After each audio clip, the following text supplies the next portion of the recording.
I don't know why we did it twice, but I guess. Did you Countdown timers are broken. Did you click it? No. Seriously? Anyway, 30 seconds. Boom, done. Hi, Internet. Welcome to Popcorn Chicken, where we know how to count down from 30. Yeah. We're going to talk about The Mandalorian and the Bad Batch. And also Nathan's here. Hello there. Oh, he just made it in time. I did. My camera's not working. My apologies. I have no idea why. It's not even turning blue, so I think I may have done something to the cable. Have you tried hitting it? Have you tried unplugging it and plugging it back in? You tried turning it off and on again? Hello, so I'm using this down low camera for now until I can get it working. Well, you can turn off your camera on this while you fix that one. Yeah. Just so you guys don't have to look at me from this ugly angle. Yeah, you do what you gotta do. Yeah, we're gonna introduce ourselves. Justin, please introduce all of us. Hi, I'm Justin. I'm and that's Alvin and Nathan. Yes, it's Alvin. It's Nathan. Welcome to Popcorn Chicken, everybody. That's the chicken. His name's Frank. Well, today we got Mando talk, Bad Batch talk, and a little bit of Cantina talk afterwards. So, and we thought, like, when the Mandalorian started, and because they had the overlap, because they're bad at scheduling things, the overlap of the Bad Batch and the Mandalorian, we were all like, okay, we'll talk about the Bad Batch for like 5 minutes. And then the second that the Mandalorian started, they're like, oh, by the way, we're going to have the most banger Bad Batch episodes of the season. Yeah, I mean, I still think it's a weakness of them for doing this. Oh, it is. And I don't know why. Like, they could change. You fixed it. Hey. And you fixed it. What happened? It's kind of weird. I got this weird USB. Oh, the USB hub thing. One of them was not working, so I just kept trying them and restarting them until I found one that worked. Okay. Well, that's good. Thanks, Apple. It's not an Apple thing. It's just not Apple. Not Apple at all. Oh man. Okay. Nathan, have you been catching up on all the stuff? What's going on? I have watched. Yeah, I'm caught up with the Mandalorian and the Bad Batch, and I watched last week's episodes on time too. I just couldn't stay for the full review. Yeah. But wait, you had a cliffhanger. Yeah. What do you mean? Oh, because I have to leave. Yeah. I think that was for the Mandalorian. Because it's for the Mandalorian review, which that episode I didn't like. Yeah. But this week's episode was. It's funny. Very good. You say that because it's getting destroyed on the interwebs. This episode? Yeah, this episode is getting a lot of flack. Not for the whole entire show, but for the lighting. They're saying they went Game of Thrones lighting. They said with this, they were in a fucking bombed out planet. Hey, why are you getting mad at me? I'm not getting mad at you. I'm getting mad through you to the internet. I do not own the interwebs. Okay, we've already seen terrible lighting in a Star Wars TV show, and that was Obi-Wan, where everything was grainy and not cool grainy, but like they just learned how to use the camera 2 days ago, grainy. And all of this, you could see everything. It was dark and desolate because, again, it's on a fucking like exploded planet. There's no lights. I don't know. People are just like, hey, you need to fix this stuff because it doesn't look good, blah, blah, blah. Well, they're wrong. IGN gave it a 5 out of 10 just are you because serious? of that. Who gives a fuck about IGN? Yeah. They gave Willow a 30 out of 10. You mean a 30 out of 100. And it's still bad. But yeah, I mean, I don't know. I basically looked at it from every angle and I said, there's no way this episode is 5 out of 10. There's no way. No. Even if you so much. Let's say you put lighting as a negative in the equation. Sure. What were they smoking when they watched it? What? Anyways, what are you looking at the score right now? Yeah, and you're dead on right. 5 out of 10. I know. I'm telling you. What you thought I lied about it? No, I knew you're right, but I thought, okay, do you know what? Maybe that was like count. Maybe Alvin can't count. Maybe that was a joke they made. I don't know. But yeah. No, it's a 5 out of 10. I'm telling you. This was such a Listen, when I get up in the morning, like I watch it at midnight, right? I watch it at midnight, then I hit the sack right away. I get up early because I want to watch it before everybody else starts throwing their opinions at the interwebs. Yeah. Right? So I watch it right away, have my thought about it, wake up in the morning. Of course, your phone is just like blasted away of information. Go do my thing in the morning, take care of my kids and their schooling, and then I'll come back, grab a cup of tea, watch it again. But I watch it this time to look for specific things to pick at. Yeah. Right. I don't watch it as a fan. I watch it as, a wannabe critic, if you want to call it. Sure.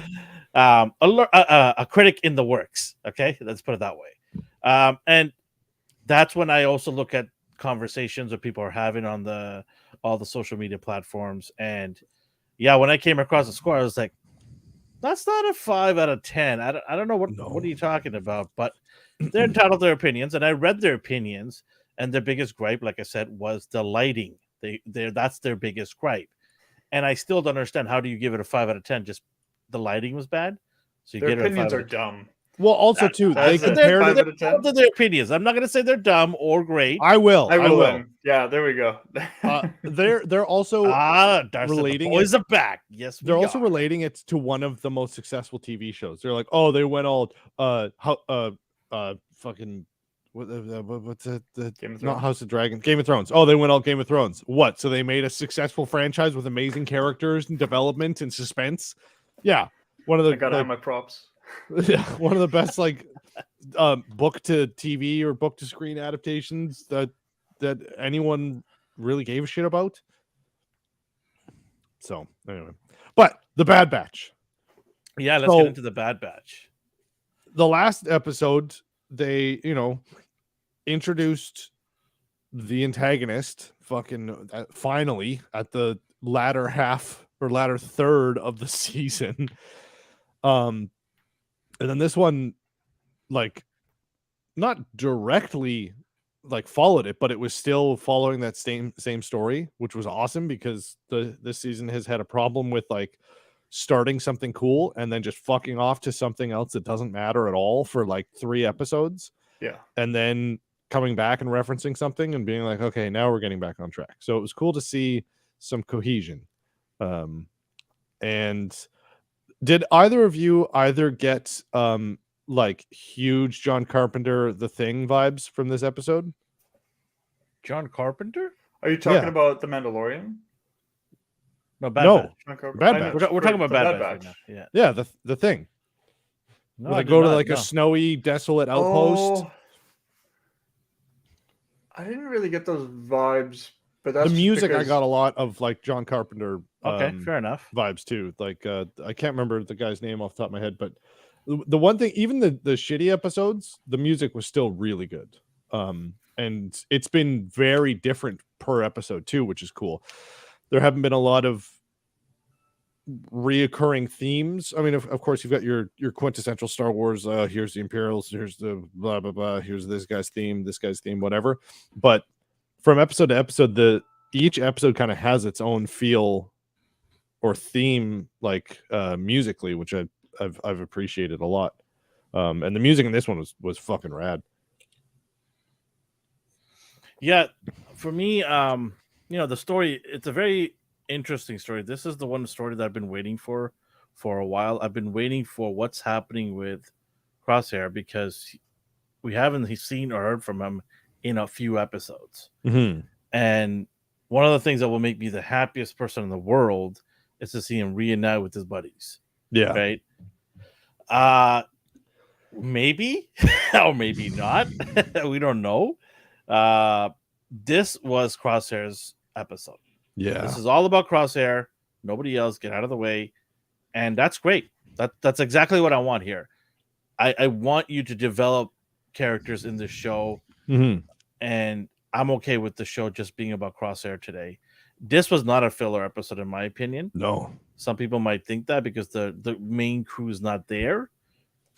But I think this will have huge connotations to the Bad Batch because I mean, we know that Crosshair has been the antithesis of the rebellion that the Bad Batch went through.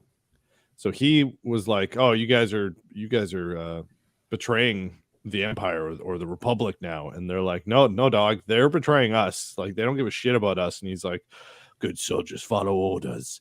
And now he's seeing that, and just the smugness of the Empire. I loved how they captured it in this episode of just we've seen a little bit of just the disrespect and the lack of care that the Empire in general has for the clones, and we've seen it subtly where they're like, oh, they're replacing us, oh, they're putting this new bill through the Senate, and it's been like these like subtle in the background kind of things that eventually will turn into something big of them just being obsolete. But now we're seeing like straight up clone racism from the top up on all accounts. Yeah, and it was like they're trampling on even the ones that are on their side, right? They're like just treating them like dirt, like worse than droids. Yeah. Shout out to graveyard shifts. Hell been there, done that, and I respect the heck out of people who do graveyard shifts. Viper says he watched the G.I. Joe live stream. I did as well. Don't care for this episode. Our episode or the Star Wars episode? I want to know now. One of those is acceptable to not like. One of them will get you banned. Didn't care for this episode. I wonder if he's talking about the Bad Batch or Mando. Mando, yeah. Or G.I. Joe. Mandalorian. Well, I'm assuming he's talking about. I'm going to be nice and say he's not talking about our episode. He's talking about the Bad Batch episode. That's what I'm assuming. Yeah. Oof, tell me I'm right, Viper. Hurts. The Bad Batch was still quite good. We're here to talk about that sort of thing, and I'll be positive vibes here, Viper. Positive. He said Viper. Wait, Star Wars. That's all we're talking about. Which one? Oh, look at him generalize that. Huh? Look at that. You sound like a politician now. the laser guys. Yeah. The guys go pew pew. Yeah, no. So basic story here. We've got this weasel of I'm gonna put this guy up because he really irritated me.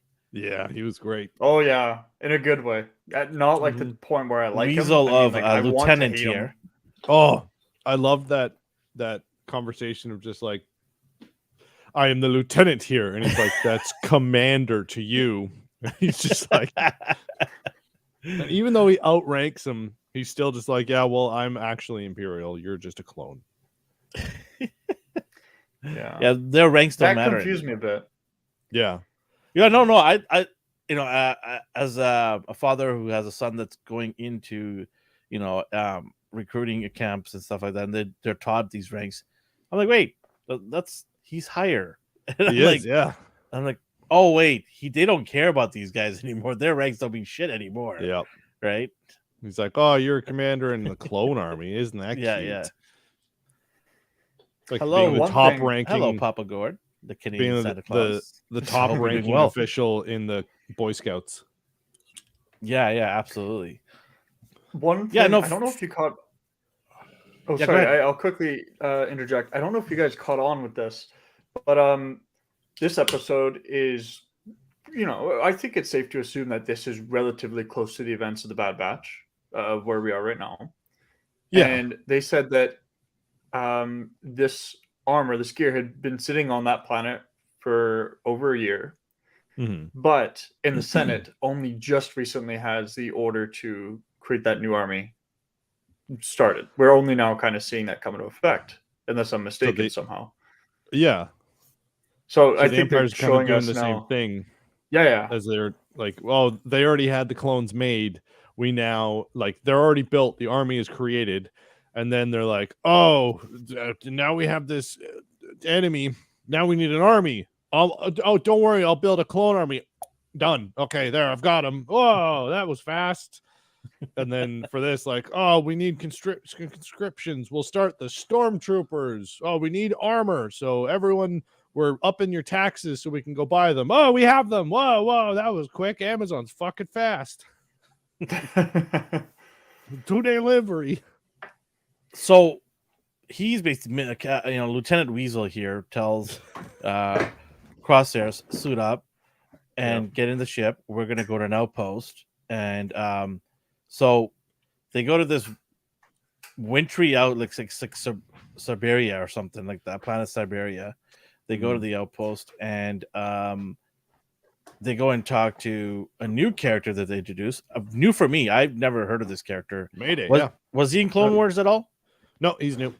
So brand new Mayday. He's got the nice goat, a beard. He's got good looks. He's a good trooper here.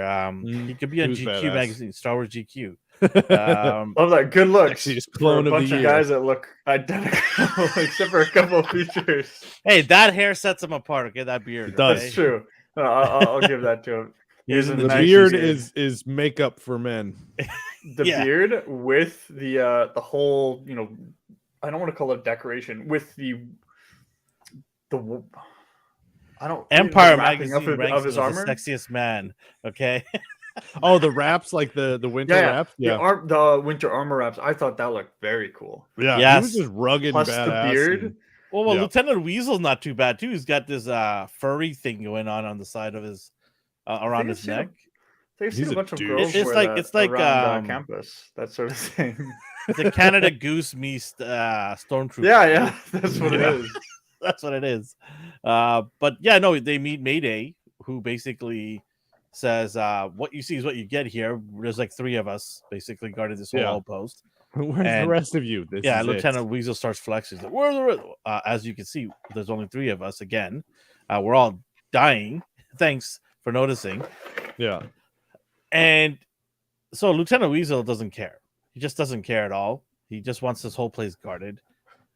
You could tell the 2, Mayday and Crosshairs, hit it off right away. They understand. Look at that sultry bitch. Oh, look at that. Yeah, Empire's magazine sexiest man of the year. That will sell a lot of toys. Racism for the Empire to yeah, it would. I think the Empire was too racist to show a clone on that sort of magazine. Oh, that's true. Oh. Yep. We're not getting political here, okay? Neither is the Empire. Oh. Oh, I dropped the cork. So these guys, Mayday and Crosshair, they hit it off, and he kind of tells them that we're in dire straits here. Our guys are dying. Let me give you a tour of the facility. Mm-hmm. And so they go outside in the frozen tundra tarmac, and he looks at the sensors and stuff. He's like, "Why aren't the sensors working?" Yeah. And how do they sneak up on you with all these sensors? Clang, clang, clang. Yeah. Oh, that's why. Okay. I called to get them replaced months Fair ago. enough. Yeah. It's Fonzie. Yeah. Nobody cares about it. He's like, "Oh, okay, cool." Then, as they're talking, they had this mythical bird, I guess, maybe flying in the air. Ice vultures. And did they call it that? Mm-hmm. Or is that just a name that... No, they name it they call it an ice vulture a couple times. And obviously that's a symbol, right? That bird is standing is symbolizing something. We don't know what. Anytime you see an animal far off in the distance, it's obviously something like that. And as we're having their little tour, obviously, he's asking, who's coming and attacking here? He's like, Raiders. And sure enough, right on cue, the Raiders show up. Mm-hmm. And they are trying to steal stuff from the outpost. So they get, back to the outpost area, and they're trying to save or protect, not pretend, sorry. They try to get there to protect the outpost, but they're a little too late. Things are starting to explode. Crosshair's got his, what is it? Night vision on? Thermal right? scopes on, yeah. And I've seen this in real life with people who had thermal and night vision, and then a flare shows up out of nowhere. Yep. Oh man, it can mess your eyes up real good. And this not only messed his eye up, his vision up, but it also kind of rattled him almost, right? Mm-hmm. To the core. And he's already got that circuitry receptor issues with the back of his skull anyways. Mm-hmm. Right? And this sort of like detached retinas or something. This did more than just give him, issues with his eye. It sort of rattled him. And by the time he gets, back to normal, he sees somebody running off, and he's able to peg somebody off, not kill him dead, but at least injure them to the point where he can now follow their blood trail. It's like killing a deer in the forest. Just like the game that I'm playing, Last of Us, right at this moment, where I just killed a deer and I see it dragging in the forest of blood. So he basically says, let's go follow this. I'm going to follow this guy. He goes to the snowy areas, finds a tunnel, right? Finds a tunnel. And Mayday's basically telling him, hey, they got away stuff. I don't know how they get away. And he's like, you might want to check down here. And he's like, that's how they've been getting through our defenses. I was like, okay, I thought these guys were elite. How did they not see a tunnel? I mean, they searched the area, did they not? I'm guessing you've just given up. You're there for a year. You thought you were going to leave a month ago. All your friends are dead. You just like, screw this. I don't know what I'm doing here. I'm not going to go risk my life looking in a tunnel. Well, also, too, it's just a giant frozen tundra. So it's like, all right, should I search that white patch of snow or that white patch of snow? And it's only because he had the blood trail that they were able to follow. Yeah. And so they find out there's a tunnel. They go back to the outpost, and Lieutenant Weasel doesn't care. He's like, I don't care. I need you to go and get all your men to go and get the stolen goods. And he's like, there's no men. Do you not see me put a helmet here? And I like that whole part about putting helmets up on the storage area to represent all the fallen soldiers. I thought that was pretty cool. I haven't seen that. I don't know if you guys have, but I haven't seen that in Star Wars, where in the outpost they're like commemorating them. Yeah, sort of like dog tags. Putting it on on the ground. Well, not in an outpost, but Clone Wars Season 7. Don't we see a bunch of helmets being placed around? Yeah. I haven't seen it, so. Yeah, it was the last episode or something. Yeah. Cheers to you guys. I don't know what you guys are drinking. Lady Weems. Clanky. Raspberry iced tea. Ooh. What's a wheat? What is it again, Nathan, you're drinking? Weems. This is a blended scotch. Let's see the ball. The type is called Peach Chimney. Okay. It's quite nice. Bottle. Thank you. I got it as a Christmas gift that has only just arrived in the mail because it was sent from Alberta and it was so cold that alcohol was going to freeze, so they delayed the shipping. Jesus. Wow. It's still cold there, though. It's still cold, but it's not cold enough that alcohol will freeze during deliveries. Wow. Okay. That has to be really cold for... Yeah. I think it was negative... Like, it doesn't have to be negative 50 to freeze that? I think it's... Let me quickly find out.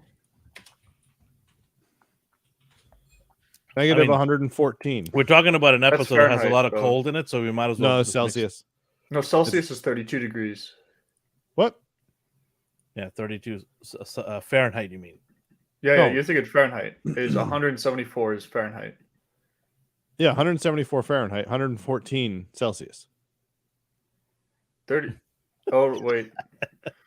Water's freezing point is 0, which is 32 Fahrenheit. Alcohol freezes at 114. Oh, sorry. Yeah, I'm looking at I typed in alcohol freezing point, and it brings me the wrong thing. I googled when does alcohol freeze Celsius. That's what I did too, but it gave me the wrong info. Well, it brought up an ad. Well, regardless, let's see, 64%. Okay, it depends so on the around proof 40%, 40% proof, which is this is 46, so it's a bit higher, but 40% proof, negative 27 degrees Celsius. Oh shit! It's the point where it's going to start becoming unstable and changing and the. This is non-chill filtered chemistry. as well, and when you have non-chill filtered alcohol or whiskey, then it will get impacted by getting cold. So the biggest change is if it dips down below certain temperatures and then rises up again, it gets cloudy. Well, the oils in it will freeze, not the alcohol itself, but then the condensation on bottles will then dilute the alcohols and it'll taste like shit. Yep. And there's also or better these little things, the little fats in it called lipids. They'll start to form. You'll see them more. But I wonder if these guys were carrying little flasks. It'd be cool to have a little flask, right? In their the troopers. Yeah, like Crosshair would have a little flask. Liquid death sticks. Yeah. Want to buy some death Like they got all these gadgets. gadgets. That's what I was thinking when they got. So, we'll continue with the story here. See you so later, Viper. Sorry? Oh, Viper has to go. Oh, okay, no worries. Catch you in the replay. Do you know what, Elvin? I think you're right, but I don't think it would be like for the clones. I think it's more like you definitely see Hondo, the pirate, 100%. Yeah. I believe that he'd walk around with a flask or something. I think a lot of people in the Star Wars galaxy would definitely do that. So, watching this episode, I do have a gripe, and here's my gripe about this episode. Okay. So they find the raiders, they execute them, on obviously Crosshair being the intelligent one here. He decides to blow a bomb in a cave. Yes. Not a bomb, sorry, a landmine. By the way, the landmine that he triggered, that was pretty cool. How Mayday was able to get him out of that. Well, and not only that, but they're like, yeah, I think I've seen things that are similar to this, so this one should be the same. All right, move slowly, but not yet. Wait till I get around the corner. If I don't hear a boom, I know it worked. And he's like, yeah, that's good. Because of the earlier conversation where they're like, oh, they'd rather take this than their companions. And he's like, well, it weighs less than dead weight. And he's like, all right, remind me to not get shot around you. And I like the fact that he's like, listen, I'm not stupid. Right? Yeah. I'm going to help you here, but I'm going to still be smart enough to get away from it in case it does not just in work. Case. And of course it works. And so they find these guys, like they shot them and everything. They one of them trying to get away and they shot him. The car goes there, but the explosion triggered, a giant avalanche to the top of the mountain. And they're running for their lives and they just make it to the rock. Well, one of them does. The other one kind of gets pushed out further. And my gripe with this is they got a backpack. They got all this gear on them. Do they not have anything to keep themselves warm? I actually don't think they would, because I remember the biggest complaint that they had was the Empire is not sending them gear. Yeah. They don't have they're not getting replacement gear for the stuff they already have, let alone gear that's suited to this environment. And also, right when Crosshair gets there and he's talking with Mayday, you see him carry over a space heater to him. And he's just like, here you go. And it's this little lamp that's lighting the area. But that's probably the only source of heat they have, because they just don't have supplies. And the entire time he keeps bitching, like, we've been asking for this shit for months or years or whatever. And the Empire just refuses to send us stuff. Like, we don't have the reinforcements we need. And then later in the episode, after they come back and like they're all disheveled and and Mayday's like pretty much dying, we see then like a bunch of troop transports of stormtroopers, which they could have just sent earlier to then do all of this work. And then they're like, oh, what's in the packages? Like, oh, well, that's above a clone trooper's pay grade. We don't know. And then later we find out it's just supplies for stormtroopers to replace the clone troopers, which is like even bigger fuck you to them. Do you know? I mean, he's got a backpack on. I don't know. I'm not buying the fact that they don't have enough equipment. There's got to be something there. Like these troopers, like traditional soldiers, they have basic stuff they need for their missions. Right. These guys are leaving the outpost. They gotta tell me they should have got something. But they've been there for months, if not. No, I'm talking about Crosshair. They've been there years. I'm talking about Crosshair. Do you know what? I don't think he would. I'm thinking like in real life as well. If you look at like Canadian soldiers in World War I, no, they didn't have they were given crappy gear and expected to do big, incredible things with the worst. They had like cardboard shoes, and that's not an exaggeration. They did. Yeah. It was just layers of cardboard. So I'm thinking in this case, Crosshair's gear is more for these espionage. More for but this is like a futuristic traditionally. This is a futuristic soldier, right? Sure. And they're able to travel light speeds. I want to correct you there. It's not the future. It's a long, long time ago in the galaxy far away. Yes, it's only because of the space whales. Space time is relative, okay? Our future is there long, long time ago. Okay, there. No, I'm not buying it. It's kind of ridiculous that they have no whatsoever, not even a glow stick. Like, come on, you gotta have something. And he's got a backpack in the back there. He's got all these compartments probably in. There's got to be something there. And I just thought it would have been cool if he was able to use tech, not the actual friend of his, but technology. Ex-friend. Yeah, ex-friend. But it would have been cool to see him survive in the snow with him, right? Use some of the technology that he has to help survive and get to the outpost again. I think that would have made it for a better, like, draw it over a couple more days. He's surviving in the snow for a couple more days. He's got a tent. He's, he presses a little button, a tiny little package turns into a tent or something corny, but yet showing that he cares. Take it over the top. They're trying to make Crosshair, us feel emotionally attached to Crosshair, feel good for him. Take it over the top. If you're going to do it, go over the top and make him, take care of Mayday for a couple of days in the wilderness. But he doesn't care.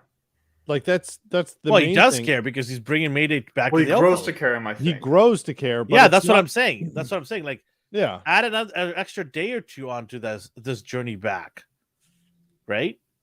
Show that they're able to, like, he sacrifices to survive, like keeping him warm, shelter, water, like something like that, right?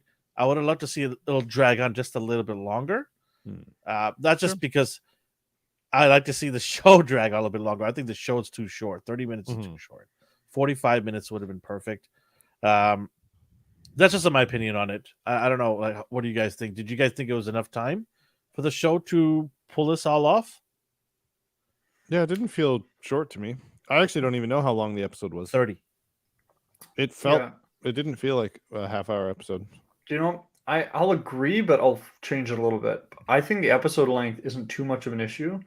I think that we've got too many filler episodes, and the season's not long enough to contain the overall plot and the filler. We're near the end, and we're only just being introduced to the villain and the kind of general plot. There were so many episodes early on that we could have just thrown away, and we would have lost nothing. 3 episodes that if you don't watch, then you didn't miss anything. But I mean, they could have been smart about it and said, okay, we got fillers. Let's cut the fillers 5 minutes shorter and add the 5 minutes to the better episodes. Sure. If you they did can that, move your budget around for, like, no one's going to say, 25-minute filler. Darn, I wish it was 30. Right? Like, they could take their budget and move it around. No one's telling them they have to have per episode. They have to, or put the fillers out with the other good episodes. Because if you're trying to, if you're already delayed and you're like, oh, now we're competing with Mandalorian, put a really good episode and a filler episode out on the same day. So then you've got like an hour and a half of Bad Batch. Then you've got like, whoa, this is such an impactful episode. And then you go, oh, here's a little fun extra. But even if they did that, I'd want the season to be extended past 16 episodes because we're not getting enough of the main storyline. We'll never get enough, though. Even if they give you 20, you're going to say, I wish it was 25. I don't think it's no, but it's just the timing that they took to then start the story. Like what episode was this? But they're doing that to keep you engaged still. They want to, if they give you all the best of the best at the beginning, you're not going to tune in for the middle or the end. Yeah, but they spent 3 episodes of superfluous like stories and expect us to keep watching. Yeah. So that's what I'm saying. Like, if you must, like, if Disney was like, all right, this has to be 15 episodes, then they go, okay, fuck. Well, we've got the story for 8 episodes. They go on a speeder race. They go find treasure and then it gets taken away and nothing fucking happens. Put those out with the important episodes, so then we're not just like, I waited a week for this shit. Yeah, I agree with you on that. Yeah, like, nothing will piss me off more is to turn on the show and see what would we call a filler episode. Like, a whole week, and I got this. But I also looked at it. Why sometimes they do these fillers is we'll consider fillers, but they're also trying to cater to a larger audience, and they want kids to have an episode where it's just good old racing. That's every true. kid will love that too, right? That's true. So I get it. They're like, hey, listen, we got to add some stuff for the We kiddies need a fun here. one. Yeah. Yeah, We can't have everything be about no heaviness. We right? can't have everything be about genocide and veterans' rights. 9-year-olds don't fuck with that. Veterans' right is correct. Speaking of veteran, these two, man. Oh, this is such a good moment. Like, oh man, this is what it's all about right here, man. Like, where's Hunter to see Crosshair's changed? Yeah. But I was like, part of me is like, I wish they show up. Please show up. You know? Yeah. Like, maybe Crosshair turns on his distress signal on or something, right? Come get me, boys. Yeah. Sorry, because there's treasure on that planet or something. Or they've gone to rob the cargo. Yeah, something like that. They've tried that already. It didn't work out, but like, you know, there's an Imperial outpost with some loot. I don't know what the fuck it is. Maybe I'll give you 10%. Go. Okay. Like, nope, we're not doing this again. Yeah. You can just see Hunter like, nope, turning it off. But they get back to the outpost, you know, they're in rough shape. Well, Mayday's in rough shape. So is Crosshair, but not as bad. And they get the outpost, and you see, you know, Lieutenant Weasel there, telling the guys to put the cargo on the stuff. And then obviously you see all the troops just standing there going, oh, what's going on here? And then he just get out of the way, whatever, and goes to see what all the ruckus. You see the troopers being sympathetic to them because they're like, oh shit, there's our boys in need. Like, they're not all just like ignoring them. They're like, oh shit, okay, we gotta help them. Come on, guys. And then Lieutenant Douchebag is just like, get out of the way, get back to work. They're just expendable. And although I do think that if it was clones, you'd see a couple of the clones run forward and help them out. But instead, stormtroopers are just like, oh my god, they're hurt, guys. Look. Yeah. Don't try to shoot because you might miss. Right? Yeah. And so Captain Weasel there, or Lieutenant Weasel, basically says, nothing to look here, go back to work, all of you. And then tells and it also he was withholding troopers from going and helping them or finding them. Yeah. Look at how many troopers he had. Yeah. He had like 40 of them there. You're telling me you can't spare 5 of them to go with these guys? Yeah. So you know, Lieutenant Weasel basically sees Crosshair. Crosshair's what's like, his actual name? I don't know. You can find it out, but I think it's Lieutenant Weasel. He basically says to him, I don't care. You guys failed the mission, and you're useless anyways. And Crosshair says, like, listen, this guy needs medic. I'm not going to give any medic. I don't care. And Mayday dies. He served his purpose. Yeah. And I thought that was ruthless and insane what he said. And sure enough, Mayday falls on the ground and is considered, is dead now. And Crosshair checks the pulse. There's no pulse. And then Crosshair's in bad shape too, right? Well, and then we see the ice vulture looming over the distance. And remember I said the symbol, right? It symbolizes something. Maybe it's freedom. Maybe it's breaking out. Like maybe it's like a phoenix out of the ashes. Well, it's a metaphor for the scavenger of just like it does its job, it survives.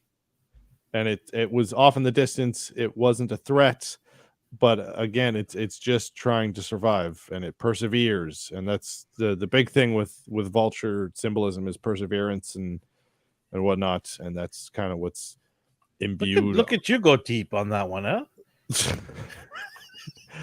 I took creative writing classes. I know. This I'm very creative. I've read Shakespeare a couple times. Nathan, what do you think about this scene? Do you know what it was? I don't know about you guys, but the whole time I'm like, please shoot the lieutenant. Yes, just kill him. Oh, yeah. I want to see Crosshair cross that line. From I was saying that to myself. I was like, come on, shoot him. But I was like, it's not going to happen. They're not going to do it. And then he starts to walk away, and then and I was like, oh, he did it.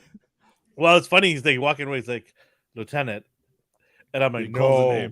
I'm like, no. Boom. I'm like, yes. That's my man. That's my boy right there. That's what I'm talking about.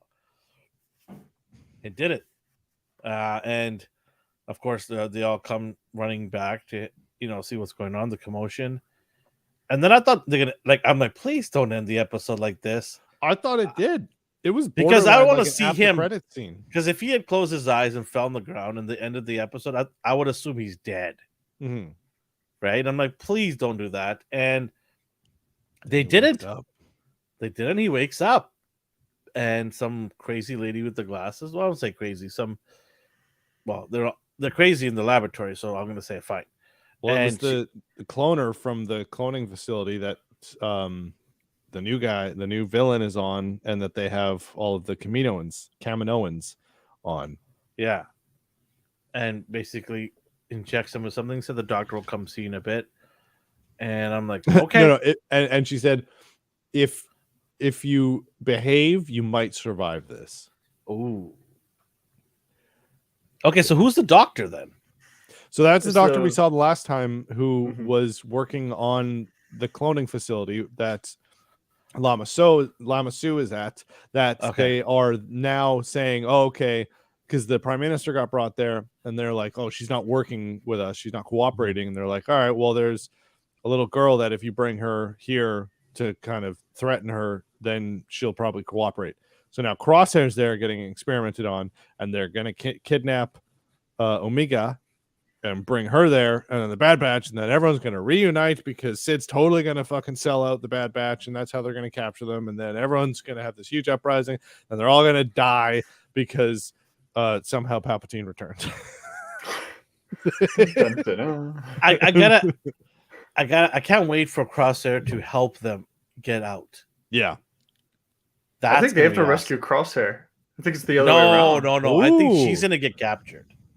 She's going to get captured. No, she will. Yeah. And so they're going to go there, and while they're there, they see him there. Yeah. Oh, yeah. They're going to break him out. Right? And then... Or because he's probably going to be cooperating, because, good soldiers follow orders. Yeah. He's going to be cooperating, so they're going to be kind of lenient on him and fairly lax on his security because he's been a good soldier. And then he sees his boys, and the Empire's fucking them up, and then they're not. And then he's just like, well, they killed my other friend, and then he's just gonna fucking go ramble on him. Yeah, he's gonna go, this is for me. Yeah, then he's gonna have his John Wick moment. Yo, this is for my day. Yeah, that's gonna be awesome. Can't wait for that one. Yeah. They're setting up some cool shit. I mean, it took them fucking long enough, but I better not see any fillers though. We're in a good streak here. Let's keep it going. Yeah. Knock on wood. Yeah. Let's keep rolling here, and start bringing out some bangers here. Right. End the season off, and the tail end of the season off on a banger. So keep it going. Speaking of bangers, episode 2 of the most highly anticipated. Oh yeah. You forgot to rate it. Oh yeah, jeez. So I always get so excited to talk about. I always forget about the. Okay. Let's do it. What are we rating this out of 10? Go for it, Nathan. I really like this one. I'm gonna give it a 9. One thing I really, really loved about this episode that we haven't talked about yet was but often Star Wars would do this really stupid thing where they'll show, the clones or someone in this situation, usually the Empire, and the Empire goes to fight whoever the bad guys are, and it turns out the bad guys are just rebels, and they're innocent looking, and they're actually good guys. That happened in the Solo movie. That happened in, several of the Star Wars video games, the more recent Battlefront series. Yep. And I'm kind of sick of that. I don't like seeing that. So this time, the Raiders remain the villains. Yeah, they're just faceless. Yeah, they're just this faceless entity this faceless group that would kill, our protagonist. Well, threaten to kill our protagonist. Yeah. And they remain that way throughout. But it turned out that even though they are still bad guys, the main villain is the Empire, and throughout the episode, it didn't detract from Crosshair's story by making it more about a rebellion. Instead, it's about him and his progression, and him learning about what's happening to the clones and what's happening to him, and the system that he's now fighting for, and if he still wants to fight for it. And I thought that was very smart on their part, not taking away from that core theme in this episode. And that, amongst other things that I really liked, I'm giving this a 9 out of 10. That's a really good point. I completely understand where you're coming from, because yeah, like especially Clone Wars and the Bad Batch, they have a huge problem with being like, all right, here's the clothes, and then here's the insurgents, and then our main character meets up with their leader, and they're just trying to find food for their kids, and you're like, oh, they're good people, and then they become friends, and then you're like, oh, and then there's no conflict. And then it's just like oh well, I guess we're all just fighting for survival, and then it's like it completely changes the direction of the story. But this one, it stayed on track, it didn't get sidelined, and yeah, that's a really good point. I think I'm probably going to give this also a 9, just because it continued on from the last episodes, which was fucking awesome. And these episodes that have been really good have been directly influenced by episode 3, which I think all of us gave like a 9-ish at least. Because that, or I think a couple of us even gave it a 10. Yeah. Because it was just like the perfect like Clone Wars era-esque story where it was just this beautiful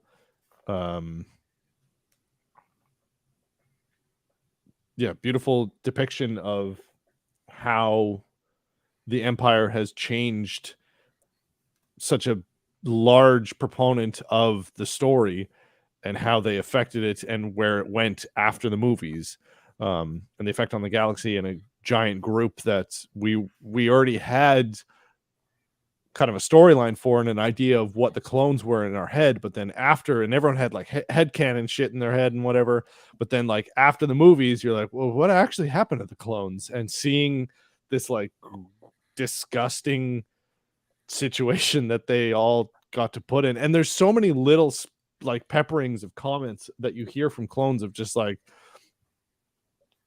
even when they were in the Senate and Omega was like, oh, where's the representative for the clones? And she's like, oh, the clones don't have representation. And it's just like, what the fuck? And it's, these last couple episodes have just been building on that sentiment, which is just awesome storytelling. And yeah, so I'm gonna also give it a 9. Okay, 2 9s on the board. My explanation will be a lot shorter. It's I'm going to give it an 8.5. I would have loved to see it drag out on a little bit more. I would love to see him Crosshair try to survive in that situation a little bit longer, have a little bit of a rough time getting out all the way back to the outpost. I would love to see them struggle at like another night in the cold. But yeah, 8.5 out of 10. Pretty good episode. I enjoyed watching it. It's fun. But also wanting to see more of an episode is never a bad thing. Yeah, like exactly. Yeah.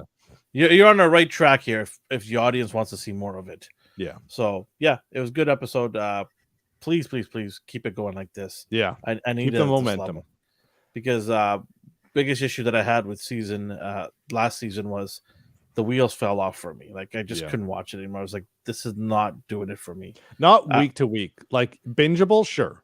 Yeah. And it was the same thing for Clone Wars. Like Clone Wars was a very bingeable show, but like waiting week to week, like there was definitely a bunch of episodes. But your point that you made of like, this is still a kid's show and they need to have some just like bullshit. Oh, they went racing today episodes for kids. So it's they like, they got some toys. I forgot. Yeah. I forget about that sometimes. Yeah. Because as much as we're big kids and we want it all for ourselves. Yeah. But I mean, we forget about that because they hit such serious topics. Yeah. So it's tough sometimes to remember like, oh yeah, this is a fucking kid's show. Like at heart it is. Yeah. But not bad. 9s and an 8.5. I think it was a pretty good show. We got good momentum. I admit I was a bit worried that Alvin was going to give a classic Alvin score of like, all right, guys, I'm giving this a 6 out of 10. Wait, there's a classic Alvin score? What? Why does everybody say this? There's no classic Alvin score. It's a score based on what I think. So speaking of which, did you like the video I put out today? I have not seen it. No? Oh. No. I have to check it out. You'll like it. I've been busy studying for some stuff. I I got a couple of bangers to talk about at the Cantina bar after today, the Mando. So stay tuned for that. A couple of jaw-dropping news in the Star Wars Cantina. Oh, I have one as well. Okay. Well, the Cantina bar will open right after we finish our review of Mando. We're still stocking up the booze right there. All right. So, Mando, episode 2. I can't believe it's episode 2. I thought it was episode 3. I was like, wait, there's more to this, isn't there? I'm like, only 2 episodes? Damn. Okay. Episode 2, a bit longer than episode 1, I think. Slightly longer. Isn't it 10 minutes longer? Yeah. Yeah, about that. Yeah. So we get a little bit more, thank God. I still believe this show should be at least 50 minutes. Every episode should be at least 50 minutes. Yeah. But again, just can't. It didn't feel short. Like last episode was still really short, but it really didn't. You could try to fool me once, but then eventually I'm going to catch on and say, "Come on, like stop doing this nonsense, right?" Like, yeah. And now I'm going to feel it because every time now I look at the runtime, I'm like, okay, you did it already 30 minutes once. I better not see this creep up again, right? Yeah. 40, okay, I'll forgive you, but don't do 30.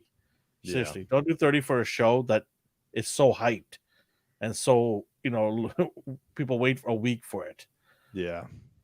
So okay, he's gonna go redeem himself and take a bath, right? Yeah. The whole thing is he needs to take a bath. He stinks so bad. That Beskar armor smells.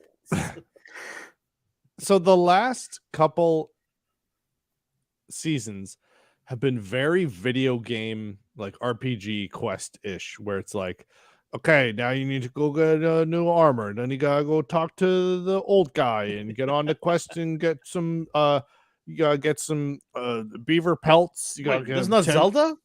It's pretty much that. Now you got the hook shot. Now you could go now you could go to the cave and kill the fucking dragon. And it was a very like linear kind of up path. And the first episode, like, I liked it. It wasn't like, oh fuck, but like this third season of a lot of shows, they don't really go like, all right, first episode, we need to come out guns blazing. They're like, all right, third season, y'all are already gonna fucking watch it. So we're gonna do a little recap, like, remember this guy? Okay, yeah, he did this. Okay, remember this guy? Okay, he did this. Remember this guy? Okay, he did this. But they set a lot of things up, which made a lot of people think like, okay, well, now he's got to go do this quest, and he's got to go do this quest, and it was going to feel very linear like the other seasons where he was, okay, I've got a task. That's going to be 2 episodes of going to this planet, talking to this guy, meeting this thing, getting the thing. Okay, now what's my next quest? Okay, now I got to go talk to this guy, get the thing, go to this planet, get the thing. And then by the near end, it'll be a huge conflict, and then we'll figure it out, and then it'll be a big thing. And that's kind of what the first episode set up. It was like, okay, well, I got to get the IG-11 thing, and then, okay, I'm going to talk to this, whatever. And then this episode was just like, yeah, we're not going to take any time. He's just going to, fuck it. He's just going to the planet. We're like, what the fuck? We're going to Mandalore already? Okay. Yeah. Yeah, that was rather quick. It was great. It was a surprise.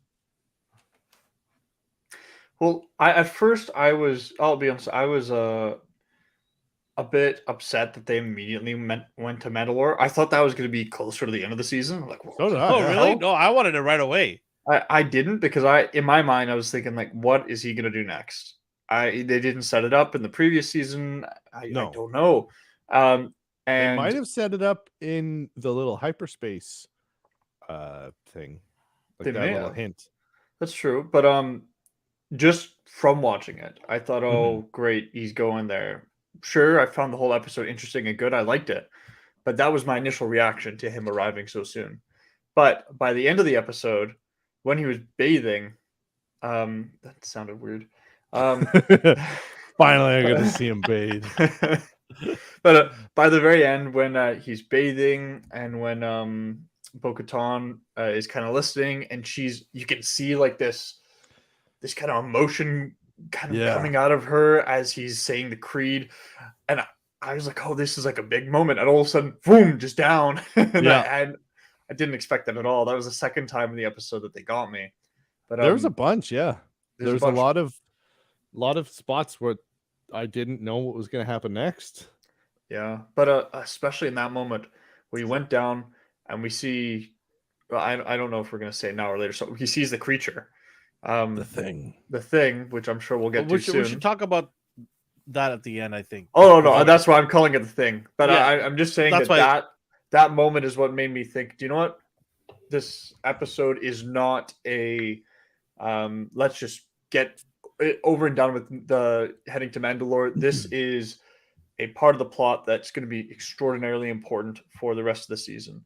Well, it was also it was the writers and the showrunners being like, okay, well, you think that this is important? It's not. Like the thing that he thinks is important, we only think it's important. The audience thinks that going to Mandalore and atoning for his sins and bathing in the living waters, whatever, we think that's important because he thinks it's important. Yes. But he's not God. So something that's important to him, it might not actually be important. And the fact that we have been told by so many other people that he's just an old, like he's a boomer and he's just like, oh, he's just an old religious zealot who believes in the old archaic ways that nobody cares about and that don't work. And like seeing Bo-Katan and all the other Mandalorians being like, yo, this guy's fucked because you still believe in that shit? Okay, yeah. But because we've been so close with Din that we're like, no, this is important. He needs to go bathe there. But this episode was just like, it's actually not important. Like for the story, like there's such a bigger picture that he does not even care about or know about. And this episode was just like, we have more important shit to do.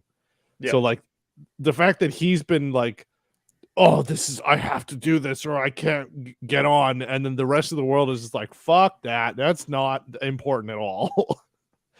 To me, what I got from this episode with everything that transpired from obviously from the beginning of the last week's episode to now, he's in between two ideas of how to be a Mando.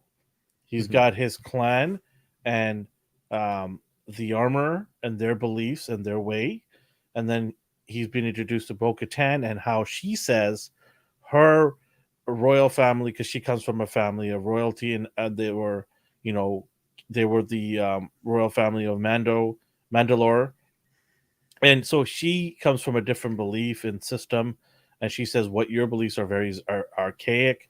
We've long past seen that and moved on from that. We've evolved from that.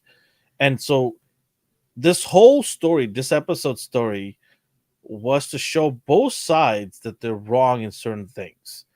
The armor was dead set on saying that place is gone.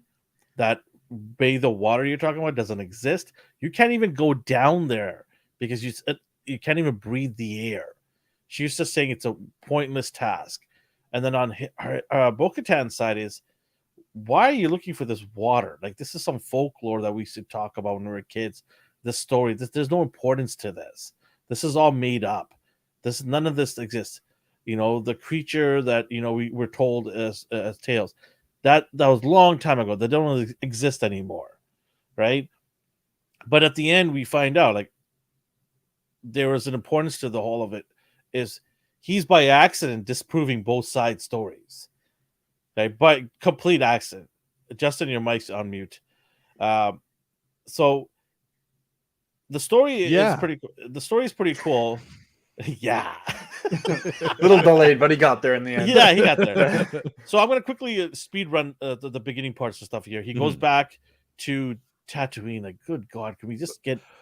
Like, why do we have to go back to a desert planet? It was to get to Peli, and I hated this character, but it was cool. I've grown to like her. I have grown to like her. In this episode, I was just like, oh, it's Peli. And I used to have a coworker that looked exactly like her. Yeah, I think we all have. Yeah. Sweetest lady in the world, but yeah. But they go there on Boonta Eve, which is sure whatever. And they're doing some races, and then we see her trying to swindle this Rodian. Also, too, this is a subtle little thing of this is the time frame that Boba Fett's running Tatooine. and we see a Rhodian in super posh clothes. So we're seeing that also like what's his name? Grief Karga, like he's the town that he's running now. I was gonna speed run it, but okay, go ahead. Is prospering, but now we're seeing Tatooine is prospering, and even just the guys who are just like, race and shits, they've got fucking fancy clothes because it's the 4th of July apparently on that island. I just want to criticize that for a quick second. It's not a big deal. Just a little criticism. No. Hey, fireworks and beer. The fuck you got to criticize about? But when we saw the race going through, we had the same audio clip as in episode 1 or something very similar of kind of that when they're doing pod racing, you can hear the massive audience. But here, there's barely anyone on the streets watching. And there's this huge audience war, but there's like no one out there. It's like, what? Who's yelling? Yeah. Where is this loud group? But they were in the buildings, okay? They're watching it on their TVs at home. The camera doesn't show behind what's happening. There's a large audience behind the camera. Yeah. My mistake for not. There's a guy in the audience holding the camera. Yeah. He's using the new iPhone 25. Yeah. Right, there you go. No, it's a long time ago. Yeah, a long time ago. iPhone -30. It's a Nokia. That's a Nokia. Oh man. Yes. Okay. So she basically sells him a scrap droid because he wanted to get his done, but she's like, "This will do perfectly," and it's like falling apart. It's rusted. But this is a big cameo actually, because this was in another. It was the Clone Wars. No, this happens all the time. R5D4. This droid's a big deal. This is R5D4 that was about to be sold to Luke Skywalker. But then he had a busted motivator, and also there's a Legends comic that came out, but this has now been disproven. Or no, actually, this has kind of been proven. There was a comic series that he was actually a force-sensitive droid, and he intentionally blew his own motivator so that R2 could continue the Skywalker legacy. That has kind of been semi-proven or brought into canon. Not that he's force-sensitive, but that he intentionally let R2 get bought by the Lars family or Owen family or whatever. But he's not force-sensitive. But yeah, this is R5D4. This motherfucker has been in this shit since like the 70s. Oh, he's a savvy vet. Okay. Yeah. All right, so he saddles up with this. And he was also in the Book of Boba Fett. He was in the background, and that was intentional because Jon Favreau was like, "Hey, this R5 unit, can we paint him like this? Because I want the canon of R5 to be that he never got off Tatooine. This motherfucker's just always been here." And so you see him in the background, and they made it like he had the same like carbon scoring where his motivator exploded. Yeah. So he basically gets bought. Mando's like, okay, sure, I guess I got no choice here. I loved how Grogu just does a flip out of the spaceship. Yeah. I was like, damn, boy, who taught you how to do that? Yeah. Luke motherfucking Skywalker taught him. It's my gymnastics. Yeah, coach. 2 years of training, right? Yeah. 2 years of training. Yeah. So they saddle up and they head to Mandalore, and they go a lot of turbulence. I'm gonna say, a lot of turbulence. I was like, something's gonna go on fire. Something's gonna go wrong here because it was pretty shaky. But they get through it. Some big, what's the planet that Yoda was on? Dagobah. There was some good like Dagobah vibes when he's going through the atmosphere and all the mist and stuff. Yeah. But before he went through the atmosphere, he mentioned where he was from. The Concordia. The moon, which I thought was cool because like, hey, that's where I grew up, that planet. And then over there in the same solar system is where Bo-Katan is. Yep. And obviously, that's foreshadowing for something. There's no reason. There's no reason why someone would mention that unless there's an actual, plot that's gonna, use it. So foreshadowing for something that's gonna happen. Well, there's cool backstory that we learned that he's actually never been to Mandalore. Yeah. Mm-hmm. Like we didn't know that before. And how close he was to it, right? Yeah. And I mean, it makes sense too, because like Death Watch rescued him. So they were the ones who were exiled to Concordia. So it makes sense that he'd never been to Mandalore and that he had just spent all his time growing up on Concordia. Yeah. And then so they get down to the atmosphere, and it looks like a giant place of just full of jade. Yeah. Like just the Wizard of everywhere. Oz with the giant jade Emerald City jade. Emerald City. And then Willow shows up. Let's not ruin a good moment here. They land, gets a droid to go check the atmosphere, checks out, and he goes, "Yes, Bo-Katan was right. You can still go there, right? That means no. First off, R5 goes off like he doesn't want to. Then he pushes him off, and he's like, "Just go, fucking get a." Oh yeah. Then he and goes then the in. trolls from Willow show up. Oh.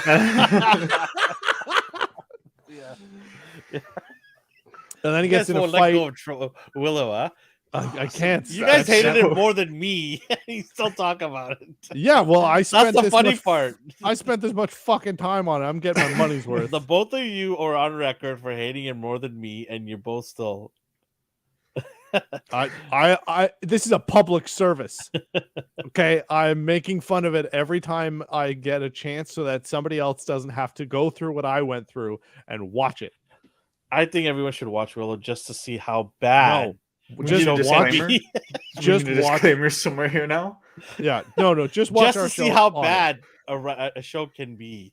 Just watch our podcast on it. That's more entertaining than the fucking show was. I've watched still water in a glass that was more entertaining than Willow. Honestly, that show is just bad. Like it had a couple good moments. No water. Honestly. Yeah, at least I'm not too far off saying that. Yeah, because like you can at least drink it. Oh my god. Yeah, you can get something out of it. Clip that, please. The best part about the best part about still water is you piss it out afterwards. God. It doesn't stay with you. Oh, okay. Well, Willow stays with you. Okay, I'm just gonna make a note. Doesn't leave.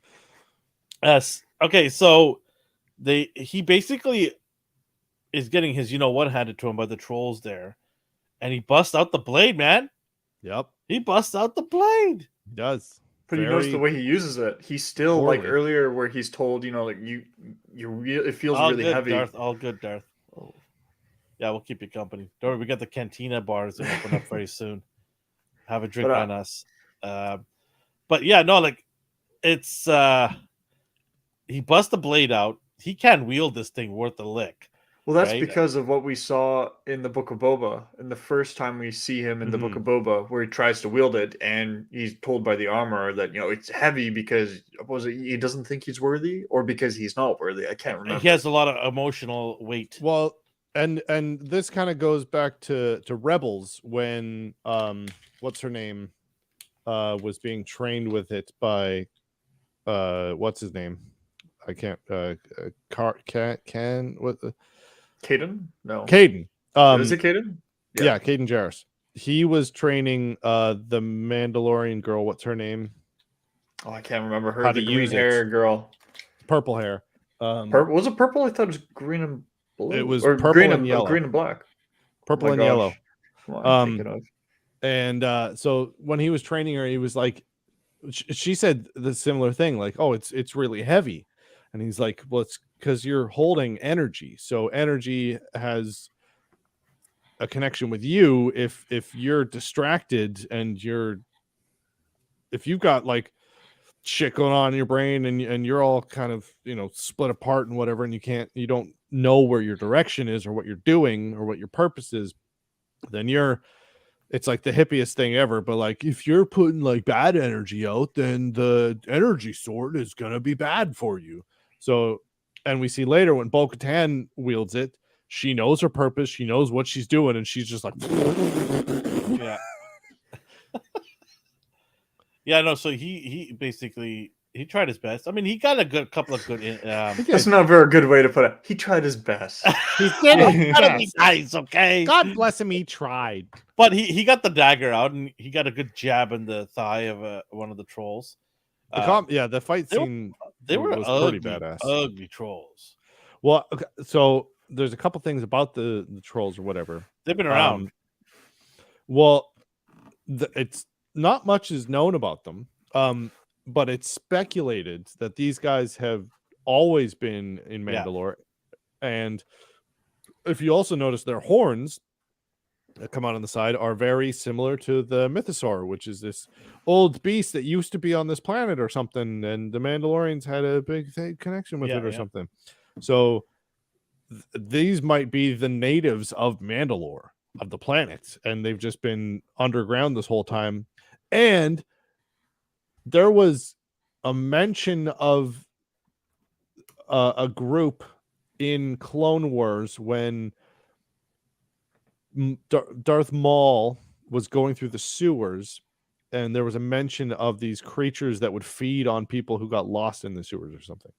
So it might be the same people. Do you think that was the troll people, or that was the one-eyed creature from later on that was trying to feed on? I mean, both, to be honest. But also too, the cyborg creature too has a lot of potential links to other things as well that we'll get into. But do you know the name of those creatures? I don't know that they are named. They start with an A. That they are named. Oh, they are. Wait, which creatures? The trolls or the cyborg? The guys? Trolls. It starts with an A. I can't remember now for the life of me. But while you're looking that up, I do want to mention to everybody that's listening to us and joining us. If you're here for the first time, welcome. Hit the subscribe button, hit the like button, let everybody know. If you're, a followed listener of Popcorn Chicken, thank you very much. We appreciate each and every one of you guys. Whether you're watching us live or the replay, thank you so much. We got a lot of stuff to talk about every week. We have our Monday nights, 8:30 p.m. Pacific time, our A&R Weekly. And then we have Wednesday nights, as you see, Popcorn Chicken, talking about all things movie or TV show related. This week and for the next few weeks, it will be all Star Wars. Sundays at 9:30 or around that time, 9:05, we do The Last of Us. It is the season finale this Sunday. It's gonna be. We're hoping every one of our family members can join us that have been watching this. I mean, Nathan. It's been difficult. And this Sunday, I've kept up with this one. This Sunday, we're hoping, because the season finale, if we have to push it back a half an hour later so that Nathan can get back from work, we will try to do that. Last week we did at 9:45, right, Justin? I think so. Yeah. Yeah, 9:45. I was out and I had to get back to really watch it. Oh yeah, that's right. So we did it at 9:45. So yeah, you can let us know, Nathan. What are they called again? Alamites. I put it in the private chat because I saw Justin was looking for it, but then I don't think he saw that I put it in the private chat. I saw it. I saw it. I saw it. I was like, I was looking at my other monitor. Oh, hey guys. I just got invited to join a currency analysis team to study investments and trade. Oh, every day you can be in place to earn 5,000 to 10 million. Jesus. Click to sign up. Oh, absolutely. 10 million. That's a lot of dosh. That's a lot of that to us. That's a lot of Beskar armor you can buy. Report? Yes. I did something good today. That's a feature I miss with Android. I can't report phone numbers anymore. No, that was on WhatsApp that I got sent. Oh, okay. Yeah. So the report came in that the air is breathable. Yep. So he did hit yes on his Android phone to let the armor know. And so yeah, I love the fact that he just gets to the ledge there and goes, "Woo, I'm just gonna jump down." The descent was so cool. And I like how this Grogu's like, "Cool, let's do it." Yeah. Like, I got a jetpack to it. Like, he got an upgrade. You talk about video games, he got an upgrade on his little I really wanted baby holder. Yes, baby carriage? Baby carriage. Yeah, carriage. To have the Jetsons. I like how the two of you don't have kids can tell me, and I have kids. Yeah, that thing that holds babies. Yes. Yeah. You know what I really loved about it was when they got to the bottom and didn't, turn the light on the side of his helmet, and all of a sudden the carriage, click, it has its own light now. Yeah. Love that. Grogu's got a built-in flashlight. I'm so upset because they're gonna make me buy that thing. A life-sized one for children? No. Or like... No, man. Yeah, I'm gonna put my puppy in there. I've seen that before. Imagine that. Oh, and then because you could dress dogs up do as you Grogu. want a Grogu stroller? I'm not There's doing a that with my resemblance. dog. Deal. Yeah. Show off your ears. Actually, you're right. There is a bit of resemblance. That was going to be his. That was a secondary name, but I didn't want to go too Yeah. easy. Yeah. Just because he's got giant fuck off ears, so so I named him after a B character, a B list character in the shit movies. But so they get down there, and this is the massive area where it used to be once an empire. Yes, it used to be a fortress where the royal family and a lot of things happened. Justin went off by accident, but I guess maybe he went to the bathroom. But somebody told me on the web that that's the place where Maul fought Ahsoka in the Clone Wars. Down below in the sewers, or you mean just in the city? The oval round area, yeah. You see. Oh yeah. That area. That's kind of, I don't know quite what to call it. Maybe the center or like the citadel, but yeah, that shows in the Clone Wars. You can see them go to it. It was so eerie seeing it in live action and seeing it just decimated like that. When before it was this really pretty city. There was actually a railing spot that when Bo-Katan comes there later and she's walking around with Grogu and talking to him, there's a spot that was exactly in the Clone Wars where Obi-Wan and his girlfriend were standing, that Bo-Katan and Grogu were standing. Oh. Yeah. Oh yes, Elvin. I don't know if you remember this, but Obi-Wan's girlfriend, unofficial girlfriend, was it Queen of Mandalore? Yeah, her sister. Or is there another name? The for sister, it? right? Yeah. Craze, right? Craze something. No, it was Kreese. What's her last name? Yes, Dio. Hi. And it was here's a side. Hold on. So you're saying she with Obi-Wan? Satine. Pardon? Satine. That's just Satine. Oh, Satine. Yeah. So here's a thing. Hold on.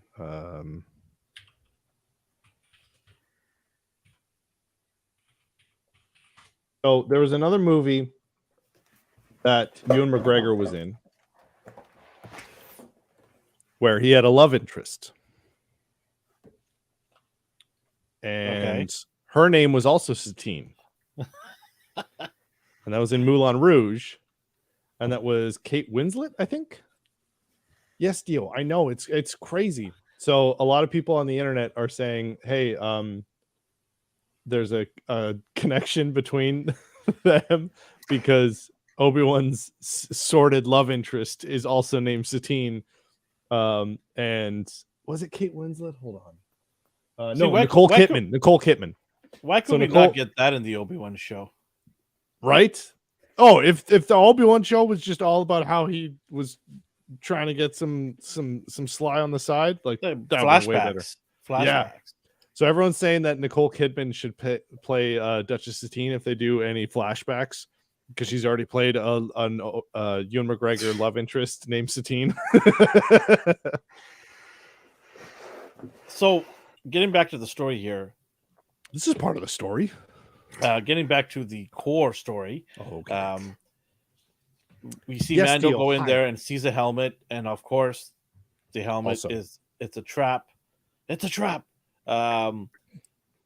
Giant robotic spider comes out of nowhere and just grabs him and traps him in there. Grogu's like, "Oh hell no, I ain't gonna go there." This was the coolest creature. Like when that thing shows up, and like it's all mechanical. Like this looked like it was out of like the second Matrix. Like it reminded me of the Sentinels. You know what people said that reminded of them is they what's his name?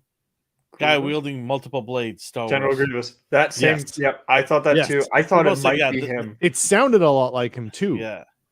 And it was like that organic, and like we've seen androids and stuff like that, but I really want more. I want a huge backstory on General Grievous, because like he's such a fucking fascinating character of just like, he's a general and he's got like organs inside him. He's this weird amalgamation of man and machine, and I wields lightsabers, and he has like a vendetta against Jedi. Like, who the fuck was he before? And now we're seeing like, oh wait, this is similar. Like this spider ass fucking half machine, half like organic thing with an eyeball through this. Like, it was so cool. And also the voice mod, like when it was walking around going like, it sounded similar to Grievous, and it was like, is Grievous maybe have a Mandalorian background, and that's why he fucking hates Jedi and steals all of their lightsabers? So we do know his background. I can't remember the name of the species he is, but he was a warrior for this group, and after some incident, he got disfigured, right? And he required cybernetics to stay alive, but he has a hatred for droids because he doesn't consider them real warriors. Because he used to be a real warrior, and he used to lead real warriors. And I wonder if the Jedi tortured him and started cutting pieces of him off. No, they wouldn't even. That do would that. have been dope. That would be pretty cool, though. Rogue Jedi's or maybe he thought the Sith were Jedi, but they were Siths, and they were cutting pieces of him off, and that's why he hates Jedi's, because he doesn't know the difference. Most people in the galaxy don't. They see a lightsaber, they call them Jedi. Sith is Sith. really only. Sith is only really a term used by Jedi and Sith, but to everyone, like, oh, that's an evil Jedi. Yeah. Oh my gosh, it's the bad ones. My lightsaber's red. Jedi. Yeah. So he basically traps Mando. Grogu basically is on the corner hiding. I like how he just gets off the pod and the tippy toes, and he's so light-footed. You're not going to hear this thing, right? Stealth mode. Yeah. And he's just like using the force to get it open. He rattles the cage a little bit, and then Mando's just like, "Go get Bo-Katan. Get the F out of here. Go get Bo-Katan." And he makes a beeline for it because he rattled the cage, and this creature is alerted. Obviously, he jumps on his little floating carriage, and then just bolts it down. I just love how fast this thing moves. Yeah. Right? It's just like a Mario Kart, right? He's just going through the corners, throwing some shells behind him. The lizard that's chasing him. Banana peels. Yeah, he's agile. And then he gets to the opening and just straight up, right? Yeah. I love it. He doesn't. It's not like an ascent. It's just little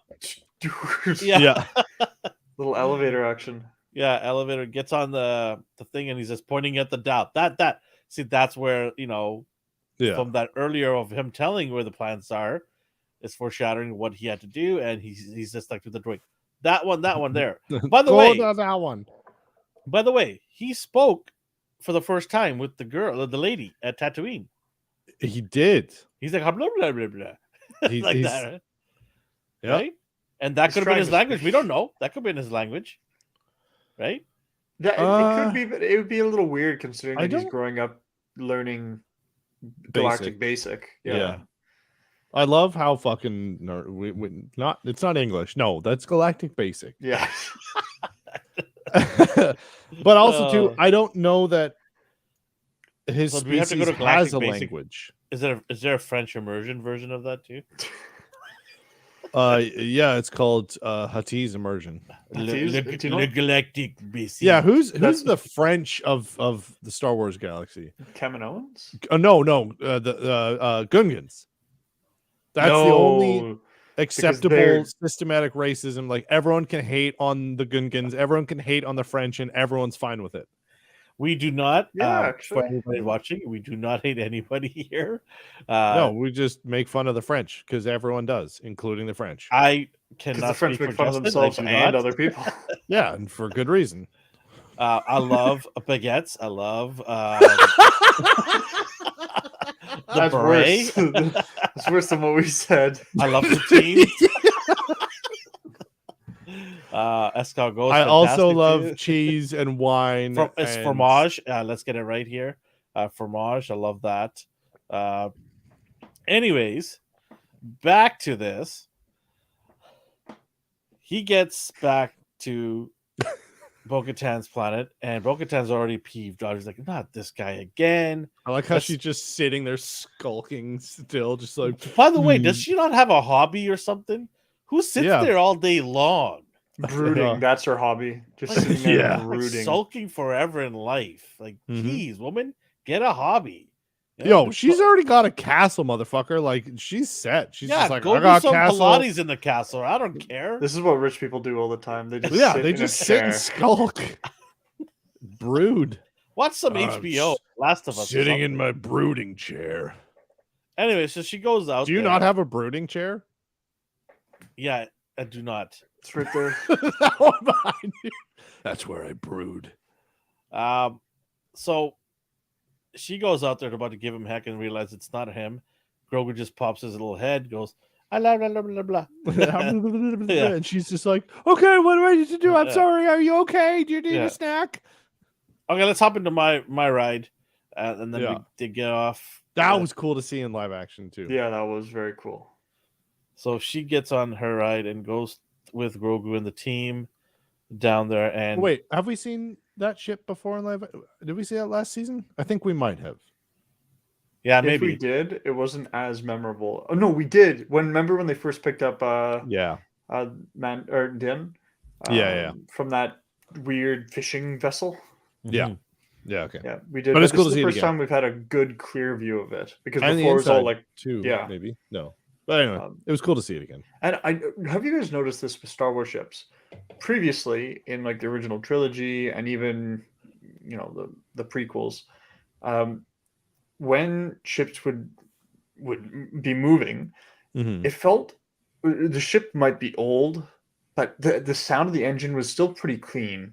It was pretty consistent, pretty clean. Now, depending on the ship, it can be like rumbly and really gutsy and sound like a something that you'd see in NASCAR or like a Mustang, or it can be really sleek and pristine and nice and clean kind of engine sound. It depends now, and I kind of like it. Yeah, because you know what? That's a good point, because the X-Wings in the original trilogy sounded pristine and clean, and now like those were all just like old fucking ships that they like threw together, and they sound super like, and it was because it was the 70s, and it was like, this is what a spaceship sounds like, and it's more realistic than the fucking Jetsons. So yeah.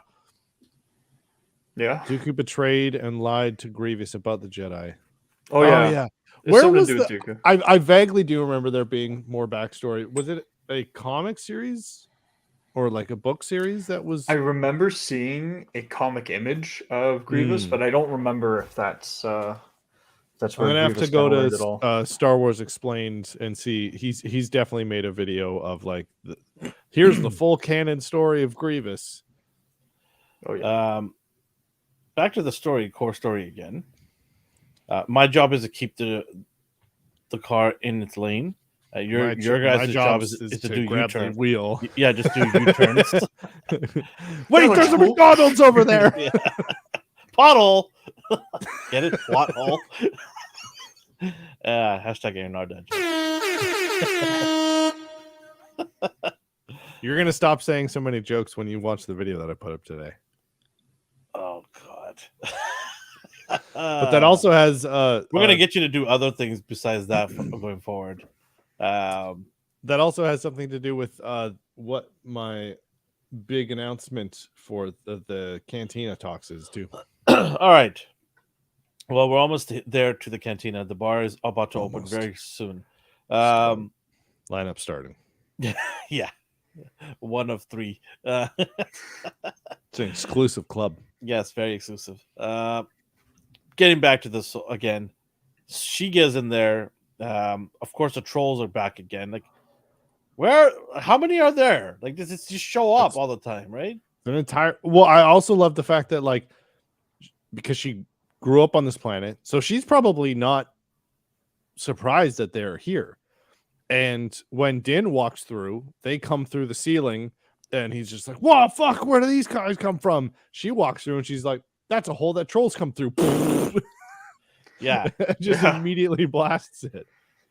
Well, she's got more training than him, and absolutely, yeah. And one thing I really like is often you'll see in a lot of series that they make the protagonist just after the first season or two, they're just super overpowered. They're badass, and that kind of actually detracts from them, I think. Yeah. In this series, we see from season 1 to 3 so far, we see Din. When he fights, very often he struggles. You can see he's being beaten. It can go either way, but he's got a couple tricks or maybe the armor, something that helps him. But it's always a situation where I think, you know what? If Star Wars was 100% real, this would probably be more like what a fight is actually like. Yeah, because there's a lot of fights where like he'll get the shit kicked at him, but it's just because of the Beskar that he didn't get hurt by it. So he'll not be like omnipotent and know like, oh, there's a blade coming this way. Move to block. Like he'll get broadsided by a fucking blaster bolt and just be like, shit, what was that? Okay, boom, boom, boom. One of the things I haven't seen him do is two things. We used to see him do it all the time. Is the blowtorch, right? The flame thrower that he had. We used to see it in every episode. We don't see that anymore. And then the whispering is a whispering bird or whisper bird or something. Whistling bird. Where the hell happened to that? He only had a couple of those though. Those are expensive. Come on, they're made of Beskar. But remember, the only amount he had was that like little plate of Beskar that was melted down. Yeah, and he got like the remaining bit of it. And as soon as he used them all up, which he used them, I think twice that I can remember. Yeah, maybe 3 times, but I'm pretty sure twice. He can find more Beskar. Beskar is one of the most like rarest materials. It's unobtainium. Get out and of especially, here. although that might change a bit because he's now on Mandalore. Yeah. And the reason why Beskar was so rare is because the only place to get it was Mandalore, and up until now, everyone thought Mandalore was you couldn't go there. It's poisoned. It's been glassed over. Everything's destroyed. But it turns out I love the term that they use too. It's just like the entire planet's glass, and when we see them getting to the planet, you see like Elvin, as you said, like everything looks like jade, and it's just like like glassed explosions, like frozen in time. It was almost like an A bomb or like a nuclear bomb like explosion. You see the shadows and like what was there, but you just see these explosions and these civilizations and these buildings that are just now turned into glass. It was really cool. They're probably gonna make sorry. Let me rephrase that. The lighting was shit and I couldn't see anything, and this is a terrible fucking episode. Our friends over at IGN have mentioned this. Yeah, I didn't get that because I saw pretty well. What about you guys? I saw everything. Were you able to see it? Yeah. Alvin, do you have any issues? I didn't have any issues at all. Yeah. What type of like crappy 360? Maybe they were watching on IGN I don't know. IGN just needs to fucking buy a TV from the last 10 years and maybe they can see something. They're still watching this shit on CRTs, being like, "Why does this show look like ass?" Well, which is, not a surprise because nobody fucking subscribes or pays the money, so none of them have money to buy a new TV. Well, you guys know the joke. Meta Nerds Lore is another good channel for Star Wars. Yeah, I will check them out. I love checking out everybody else's opinions. It's a big, awesome place. Was that sarcasm or was that? No. I genuinely enjoy other people's opinions and on YouTube. Like, I don't say people, hey, come to us only and get all your Star Wars fixed. No, there's so many awesome people out there. I steal all my knowledge just from not other IGN. I do not steal like Justin does. I do formulate my own opinions and research them. But every once in a while, you want to hear other people's opinions, and you do learn. Like there's been times I'm watching something like, oh yeah, I forgot about that. Oh, that's interesting, right? And I mentioned many times before here, I'm not a huge Star Wars fan. I love Star Wars, but it's not like I'm knee deep in it, right? There's so many other places and things that I love about pop culture that I invest my time and energy in it. But yeah, you've only got about 5 shelves of Star Wars shit right behind you. You've got 32 others. 4. Oh, you got 4? Okay. Collecting 1, 2, 3. figures is different than knowing everything about No. Star Wars. I'm just saying that's a good representation of the percentage of brain power you give to one area. You've got 4 shelves. Okay, that takes about that many percentage. Everything else. Yeah, compared to we no, like, actually, you know what? I have 5 shelves. You're right. I have 5 shelves. Okay, that's like 5%, right? Anyway, back to the story. Back to the story. Let's keep it in the lane here, people. Daddy's driving. Let's keep it in the lane here. So she basically is gets to Din and says, Din, what's going on? And then you can see this giant tube. Is it blood that he's seeping out? Yeah, they're siphoning blood out of him. Yeah. Oh, damn. I wonder what's that for. To the little remaining organ that creature has? Maybe the fluid that he floats in. Yeah, maybe. Yeah. Yep. It's like an oil change. By the way, it's cool. It's so cool how he just. So she fights it and she's chopping legs and off and everything. Well, she takes the dark saber from him. I like how she just gets the. At first, I thought she's gonna use the force, and then I realized she doesn't. She's not. That Jedi. Was cool. Yeah. Getting the grappling hook to pull it towards her. And the little shield as well. Like we've seen that before. And it's cool to see like every weapon and every heavy Mando had that shield, right? Well, a lot of them do because most of their weapons and armor and defense and offensive things are made to fight Jedi. And like that shield is made to block literally anything. Only one? Is Din the only one with Beskar armor? No. They all have Beskar armor. Oh, they all do. Or most of them do. So what is the point of having a shield if you've got an armor right underneath it? It can pop on that arm. She's got electronics. She's got the arm shield right here where her armor is. So what is the point? But maybe that's it's like in case someone's gonna hit here, you know, that way it's just a bit of greater area. It's kind of why like Spartan shields are so big compared to a smaller shield because the bigger the shield is, the better protection. I was gonna say knights are covered in metal armor, and then they hold a giant metal shield. It's just an added bonus. But they don't have Beskar defense. armor. Well, one way to phrase it, though, that shield gives her a +15 to her offhand saves. Because the reason why I say that is Beskar armor is impenetrable, right? With lasers and yes, but there's also like places where there's no Beskar on them to help with mobility, and Bo-Katan's the same as Din, where lots of vulnerable places, and so having something that can move and potentially block those areas, that's pretty. It's a very tiny shield, though. Well, and also there, she might have like that's her flamethrower, that's her like launcher, that's a bunch of electronics or whatever, and that gets hit, then half of her guns are gone. She should really work on improving the size of it. No, that's called a what's that called? It's not called the F word. You mean like the real life version of it? Yeah. Or the Star Wars? Yeah. It is a real shield. Like shield sizes like that big are real. Or were real. A lot of times a long time ago. Yeah. In the ancient world, often you'd see people that sometimes they'll have spears, sometimes they have slings, things that you need to be really mobile when you use it. Yeah. And so you'd have something small like shields, and then a buckler is what a small shield is called, because then it's very precise and you can. Yeah, well, actually, I'm sure that there's some relation in that I could look up, but I don't care. So. Anyway, so she basically chops it and puts it to pieces, and then she goes to get him out of the little cage, and this little creature. Was it before or after she chops him to pieces? She chops it, and then the head pops up. Yeah. And then it goes to the big machine, right? And then that thing just comes around like, a giant spider machine. And then she goes to work on that, chopping that thing off. That was cool. That blade is strong blade, man. It's slicing through the metal like butter. Yep. So that's pretty cool. Are you guys happy that we didn't learn what the creature was, or do you wish that we figured it out? That they give a hint? Yes. I am happy. Who's to say we won't? I don't. I'm still there. Fine with learning more about that. Yeah. But I liked all of the mystery. Again, it's a planet that nobody's been to for God knows how long, and that people don't go to, and it's like apparently poison.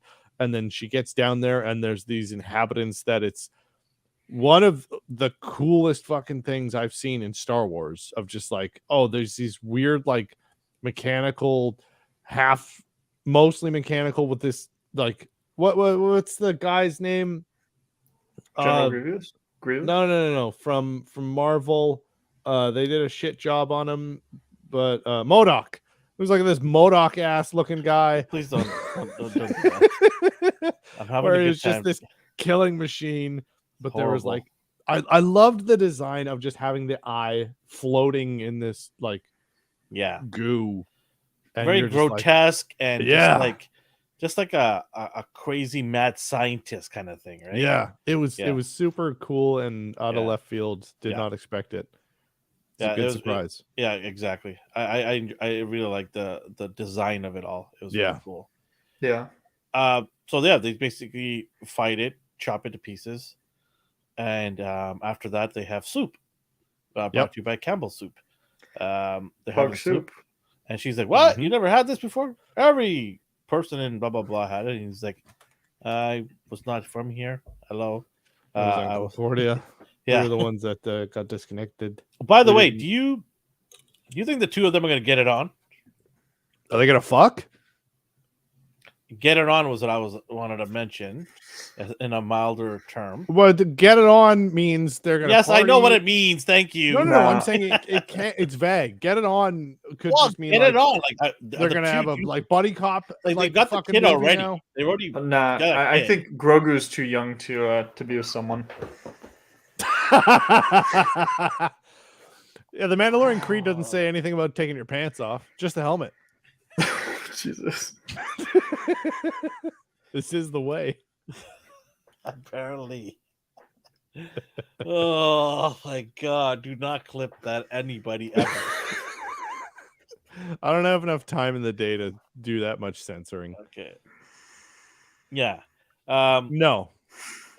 I don't know. I would like that. I would like Boca to, just go watch Battlestar Galactica if you want to see Katie Sackhoff fuck somebody. I don't want to think about this. Well, you're thinking about worse than us. We're at least about two humans. You're talking about a creature. Screw you. Those big ears are good. Yeah. You in puppetry. I don't know.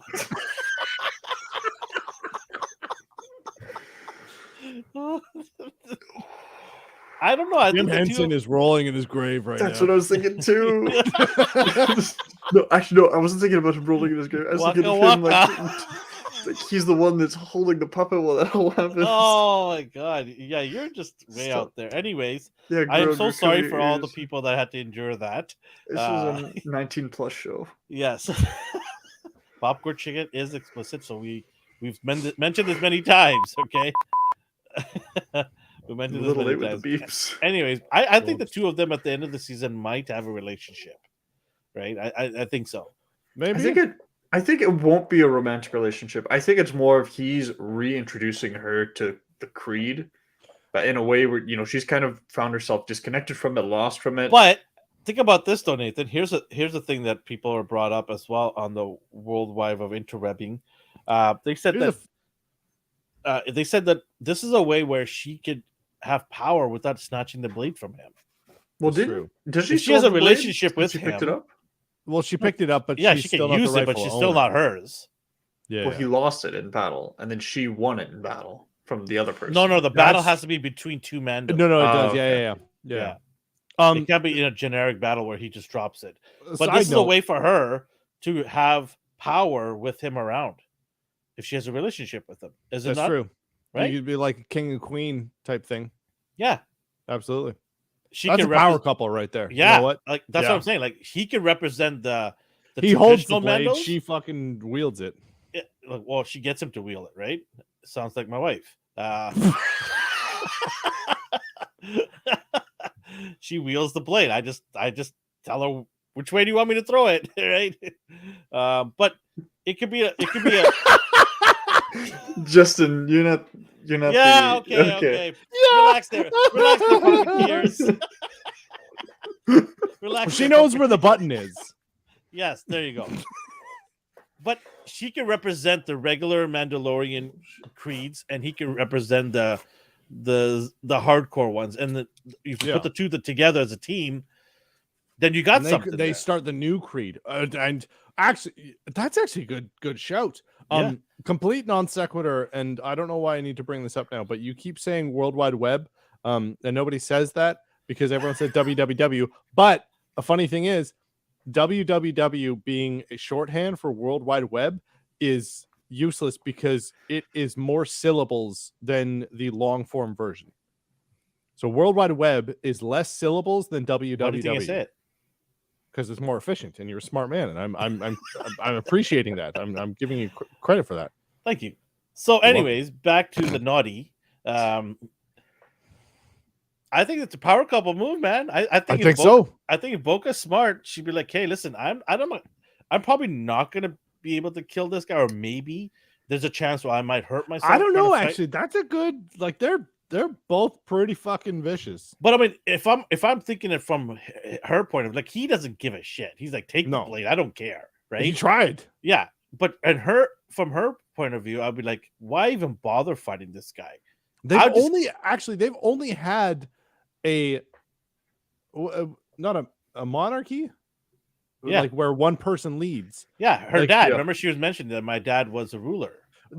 Those conversations were amazing of her telling Grogu of like, I ruled here for a bit and like, oh, my sister did this, and like hearing that backstory and like her growing up and like how like her like, oh, I took the creeds. It was just all like, I was just doing fucking theater. Like nobody gave a shit. It was just like, oh, they just want to see the princess say the thing and do the thing. Like I don't care about that. Okay, let me ask you a question. It popped in my head. I don't want to forget it. Let me ask you right now, because what we're talking about is, would you have loved to see a flashback of Mandalore in his heyday in the show? Yes. Mando, like the original Mandalore? The palace and all of it. Yeah. I'll be honest, I don't, because for me, I've got you've already seen it in the animation form, right? No, I've just in my head. Oh, you like the very original Mando, like the first Mandalore. No. In my head, I think it should be more of like a legend sort of thing where you know this happened, but I don't want to. Or are you, Elvin? Are you saying the city? Like you know how she walked through that corridor. Oh, the city. Sorry, I thought. Yeah, I'd like that. Sorry, Mandalore. It's kind of confusing. Sorry, planet is called Mandalore. You need to accentuate the apostrophe if you're talking about the person. Yeah. I meant like the actual city where she walks through the ruins with Grogu. Would have been nice to see a flashback of the heyday. Yes, you're right. Sorry, I thought you were talking about the person. But I guess they didn't do that for 3 reasons: budget, time, and because we've already seen it in the Clone Wars. Am I right? Mm-hmm. Yeah. So maybe it would have been cool to see some. Live action version. It would have been nice, but then that would have cost a lot of money, I think, to do. In animation, it's simple; you just draw it. But they would have to do CGI, hire a cast, and even have her sister, a dad there probably. No, they already have done it in animation. Just do it animation, but slightly more high res. Just take a lot more. The Clone Wars. But you're saying you gotta hire actors and do just do like a sweeping like all CG. You already have the Clone Wars animation as your concept art essentially. You mean like a bird's view, right? Yeah. Even just have like a couple sweeping like transition shots of while they're walking, like a bit like and showing like the past and how it looked, like something like that would have been cool. Or she could just turn on like a projector thing and projected it. That would have been lame as fuck. What? That would have been really weird. Oh, I brought this old like picture. No, she has it in her whatever the thing that she has, the antenna. Here, this is what for fighting. Here's my this is what it used to look like. Here it is. I don't know. I thought it was to get some channels on Sirius FM or something. I get the intent of showing us what it looked like, but I think keeping it as this city used to be great, but this is what it's like now, and this is the reality of it right now. I think it would have pulled away from it, made us think, oh, maybe they can bring it back to this big, before what it used to be. But I don't think that's what they're trying to do right now. They're trying to focus the story in a different direction. I mean, yeah, that's fair. You can look at it from both angles, but what was we didn't realize till we watched it. he goes and starts taking his clothes off, and I know I'm just looking at Bo-Katan. She's just giving that look. She's like, all right, and then all right, Din, you got my attention. And she starts reading the little plaque that they have there, just like sarcastically, just like reading the Lord's Prayer, like some kid, some punk who grew up in a Catholic home, who's just like reciting it because it's just like, oh, here's this fucking thing. Oh yeah. And the bread and all that, blah blah blah. And then Din's just like, all right, motherfucker, time to do this. And he's just like fully into it. And she's like this entire time just been like so sarcastically and like mentioning all these things about the old ways. And he's just like, yeah, oh yeah, my father, he did this, and then he died. And then the like heartfelt, just like, yeah, this is the way. And then right then she was just like, oh shit, I think you're crazy, but you are like the most respectful like person ever. Like everyone else is probably just like, oh, okay, well, the old ways, well, your dad fucked this up and blah blah blah. But he's just like, your dad died for the cause, this is the way. And then she was like, there was a silence of just where she was almost like, thank you, I appreciate that's what I'm saying. That she's probably starting to like this guy. She's like, well, this guy, my dad would have hit it off. You know what I'm saying? Right? My dad would have liked you. Yeah. My mom would have made some cookies for him and stuff. Like, my sister would have tried to hit on him behind my back, kind of thing. Right? Oh, sister like Obi-Wan. No, she I don't know, man. I don't know. Din could come up there and maybe dethrone Obi. He's like, come on, man. I got some shields up in here. Look at this. It's Obi-Wan. I'm well protected.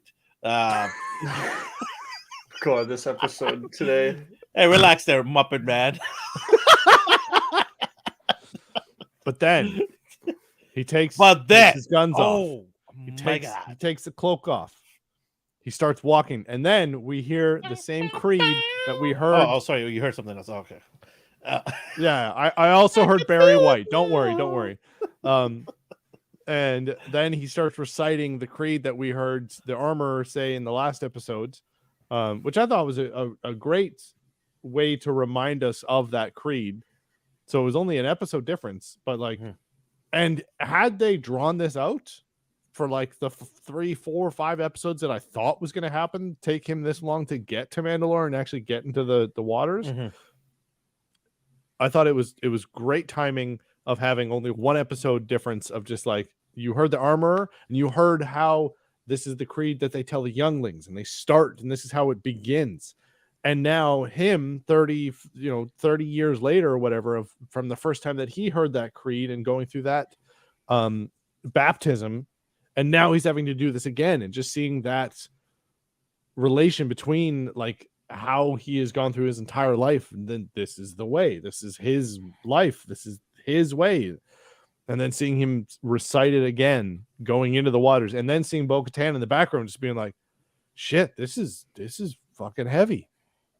By the way, not having her being like sarcastic and just like, oh, get into your fucking pond, go have a bath. Like, he starts getting in and she's just like, shit, okay. And she like kind of steps back. And before we talk to about the very big ending here, by the way, last week's episode, I was watching a YouTube channel, a big channel, and they were dumping their dumps on it, saying the Mandalorian season 1, the episode 1 was garbage, it was terrible, and all that stuff.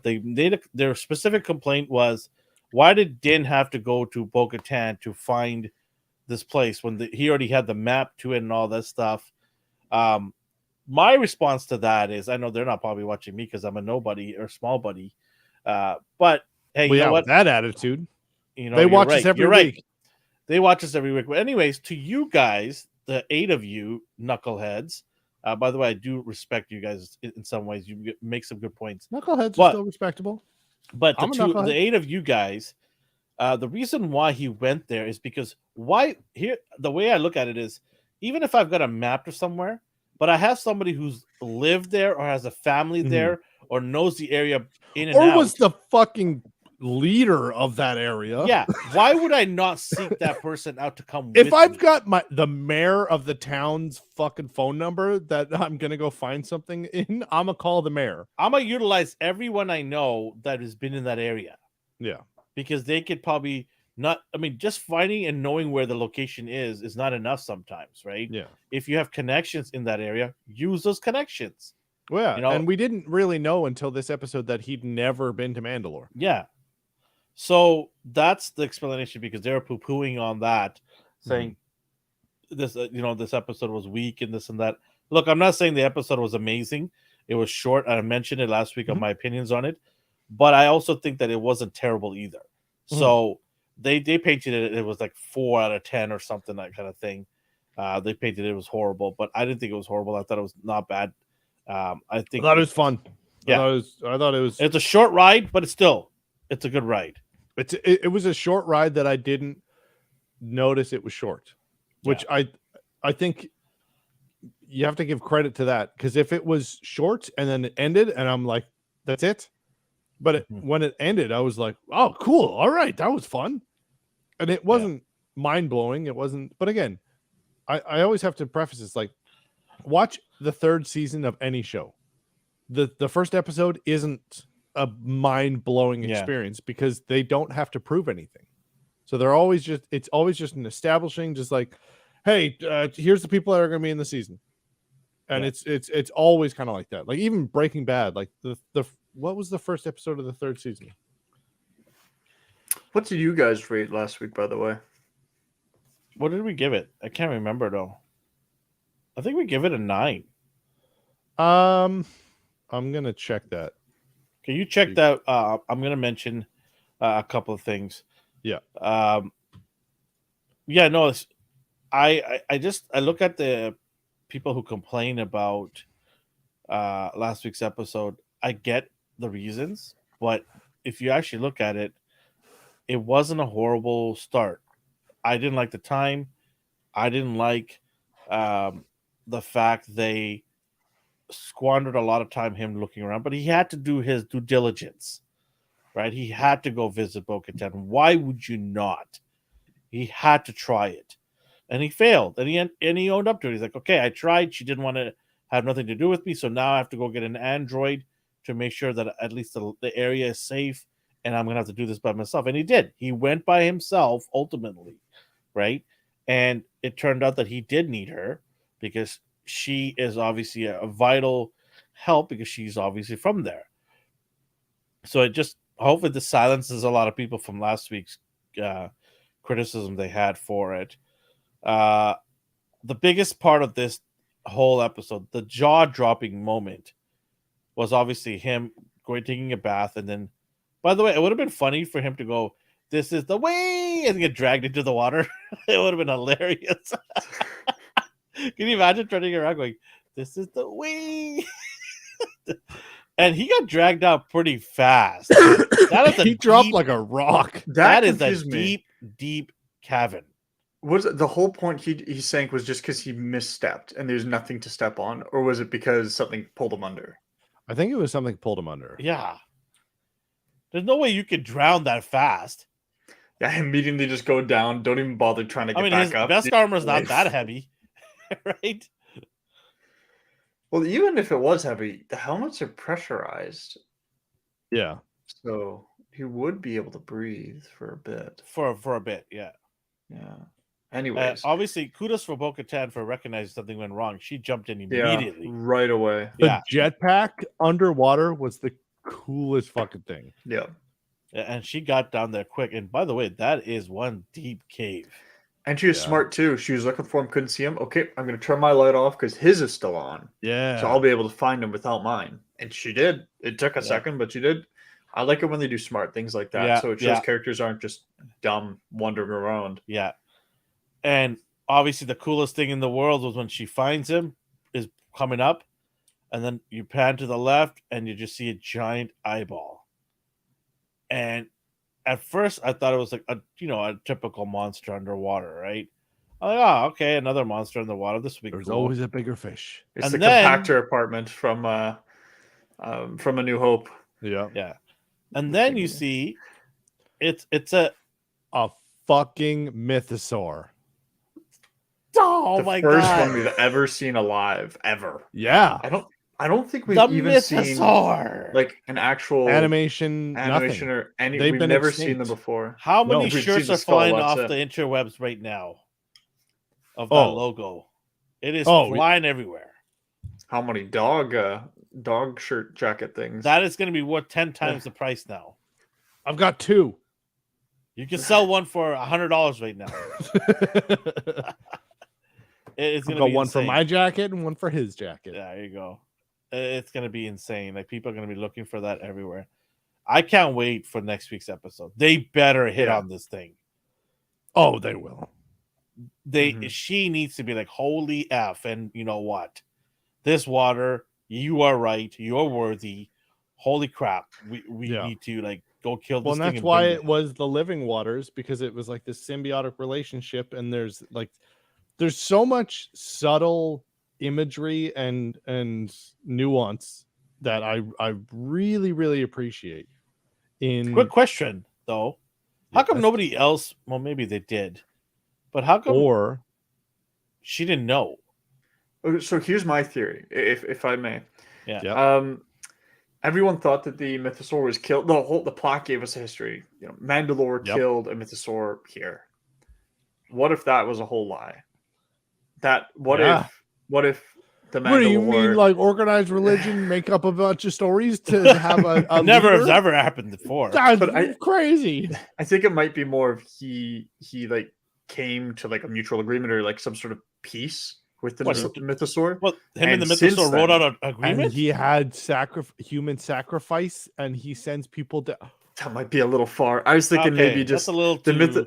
I thought maybe the mythosaur was just like some form of hibernation. It was just in the water. No, and then because oh wait, hold on. And then because the Empire like blew the place to hell, and the place the pool had been kind of falling apart, the mythosaur is kind of reawoken. It knows no one's coming by anymore, and it's just in the water. Here's what happened. He drowned the mythosaur in the water there, and the mythosaur froze in the coldness of the depth. And then because they bombed the place and the heat of the planet got hot, it awoken and defrosted this beast. But if you try to drown it, why is it still underwater? Because it froze. It froze. Yeah, I know, but then how long ago did it unfreeze? Because that would have been a while ago. Not drown. Bring it down to that level and freeze it. Oh yeah. Right? Entrapped it down there. Maybe, yeah. And because of the whole planet being bombarded with bombs and heating it up, it finally got dislodged out of that giant probably ball of ice or whatever you want to call it, and woke it up.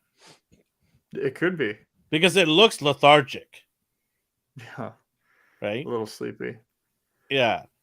And I mean, who knows what's going to happen? And there might be an exit on the other side of that cave too, where it does go out and comes back in. We don't know. We had no idea. I'm just blabbering here. This came out of nowhere. Yeah. I am very we gave it. We Elvin, you and I both gave it an 8. The first episode. Okay. All right. What say you guys? What do you give it? I'm gonna go first because I really have to pee. I'm gonna give this episode an 8.75. So 8 3/4. It's not a random number. We don't. I don't want to give it a 9. I'm gonna give it an 8.865. Fuck off. I think it's close to that. We give 8.5. I can give it 8 3/4. We only go by 0.5s. Okay, so fine. Then I'm gonna go with a. Well, you get a round up or down. Yeah, I'm gonna go with. That's why we do it. Fuck. Okay, I'm gonna give it a 9 then. All right. All right. Cool. Because it was quite a bit better than the last episode. I wanted to give it an 8 3/4. You know, for a guy who has to pee, talking a lot. I have priorities. Oh, that's what the bottle's for. Yeah, because it was there were so many cool setups that I had no idea what to expect. I got thrown off of what I expected immediately. The show was just like it exceeded all expectations, and everything that I thought was going to happen, none of that happened. And I thought it was going to be another 3 episodes before we get to this planet, and they were just like, no, we're going to do all the cool shit. This is actually important. And the things that he said, or the main character said that were important, none of those are actually important to the actual story. Those are just important to him. And the story is bigger than him. And I'm going to go pee now. Okay. So he gave it an 8 point. He gave it a 9. What do you give? You gave it a 9. I'm going to give it an 8.5. I really like the episode. I'm not rating it lower than his because I think it wasn't as good as he's saying. I love the episode. I loved how there are parts where it left us thinking, what is that weird cyborg thing down there? They didn't tell us. They didn't spoil that. They just showed us this really cool thing. It's in the air now. Maybe it'll be explained down the road. Maybe later in the season. We don't know. I like that. Or maybe not at all. Maybe not at all. It's in our imaginations to figure out. Yeah. The ending with the mythosaur, that was really cool. I like that. That's going to be talked about so much until next week. And then next week, they don't need to answer everything about it, but they better at least start bringing up these questions. I also really like, this is something we didn't really touch on, but sometimes I find when an episode, he just arrives at a planet at the very start and is there for the whole episode. I find it kind of a little boring at times. I like it when you find the balance between staying on a planet the whole time and jumping back and forth. And that's usually starting off somewhere else. And then there's a quick journey and now you're at this new place. It gives me a bit more feeling of how big the Star Wars universe is. Rather than feeling like I'm all compressed in one place. So I like that he started off in Tatooine before he came here. That, as well as a couple other components, it's giving... I give it my rating of 8.5, which is higher than last week. I didn't give my score last week, but my score for last week was 7. I thought you guys were going to rank it higher, which is why I kept saying I was going to rank it a lot lower, but it looks like I only ranked it 1 point less. Yeah. We had 8s, you had 7s last week. Justin gave it 9, you give it 8.5 this week. I'm going to go and say 8.5 as well. I thought you were going to say an 8.75 just to screw with Justin. No. 8.5, good episode. Time was not bad, 40 minutes, but I would like to get it to 45 to 50 around there. That would really, really up my score. That extra 10 minutes I think could be massive. I hated the way it ended. I really did. I don't like cliffhangers on a weekly episodic show. Why? Well, that's just because we've been programmed differently. Whatever you want to call it, give me a little of a mini conclusion at least. You don't have to. I mean, it did. Well, no, it didn't because you see a giant eyeball, and then that's had a bath. He had a bath. That was a conclusion. Quest is finished. He got the rewards for it. My conclusion would have been they get out of the water, and she goes, "Holy crap, that's a mythosaur! What the hell?" And he'd be like, "You see, this is the way." Then you ended it there. I'm okay with that. Sure. Ended that right there. You could give me that extra 30 seconds. It wouldn't kill you guys. You just want a bit of context added to the end. Just give me a little 30 seconds of them recognizing what it is. He confirms to her, this is the way. That's why I went to the bath. You see? And I want to see the look on her face going, holy crap, this is not all, all fairy tale mythological garbage, Jumbo. There's some actual truth to this lore. But right? I like the fact that we now get to speculate. I like this. I look at it from both angles. I'm just saying this from my own opinion, right? Yeah. I would have just loved to see I agree. But also I like that it ended with just seeing a glimpse of and also too, most people online are like, that's a mythosaur, but that's not 100% confirmed. We just saw a big fuck off lizard with horns. Oh, I know tell them to fuck off if they didn't make it a mythosaur. I know. But I'm like, see you later. As we've talked multiple times, Star Wars has a huge problem with over-explaining shit. And if they came out of the water and then Bo-Katan was like, it's a mythosaur, they'd be like, okay, well, yeah, obviously. But I liked that it just ended with a vague glimpse of this thing, and everyone's just like, oh shit, it's a mythosaur. And now we're just like, what the fuck's gonna happen now? Because now again, it completely demonetizes the whole plot, which was he needs to go to the thing and have a bath, and now he's okay. And then they go and they do a thing. But now it's just like none of that matters. Now the Mythosaur is a thing, and it's just like, well, holy fuck! Like now, where do we go? Yeah. Have you guys seen any episodes of Grey's Anatomy? Yes. Like nearly. Did you just ask me that question? Like I haven't watched much of it, but I'm sorry. What did you say? He's again? married. No. He's married. Don't ask me that silly question. That explains it. But like I got enough drama at the household. I don't need to see it. Oh, you have it. Oh, okay. But nearly every episode ends with, like, so it starts off, oh no, someone's got this weird sickness, illness, some incident happened, there's a complication. They diagnose it at one stage, they start treating for it, and then at the very end, they start something's happening. Oh no, something's sick. And then they look and they go, oh no, it's asthma. It wasn't this. And they explain it to that point rather than leave it at that cliffhanger for you to kind of figure out for next week. And I feel like sometimes when they over explain it, it just takes away a little bit. But you are right. Sometimes it's really nice to have that confirmation, so that way you're like, okay, it's not a cliffhanger, but I'm thinking what's next. Yeah. Like, how are they going to respond? Rather than what the hell just happened. Yeah. But in cases like with this, where a Mythosaur is something that we wanted to see, a lot of fans, like more the hardcore fans that know what a Mythosaur is, have been wanting to see this for a while. We know they're gone. We didn't really expect it, but we'd love to learn about them. And here we go, a massive live one. We've always heard that these things are just killing machines, or at least huge. If you kill one, you are, I think, not just a Mandalorian. You become the Mandalore. Well, if I'm not mistaken, you become the ruler. Back then, when they were more clan based. Yeah, so it was also hinted at in the first season, where when he was trying to ride the Blarg, the guy, I can't remember what his name was. He was like, "You're having difficulty riding a Blarg. Your ancestors used to ride Mythosaurs," and he was making fun of. Turns out that was foreshadowing. Who would have thought that would have fucking happened? Yeah, 2 seasons. So way to really plant that seed, huh? Yeah.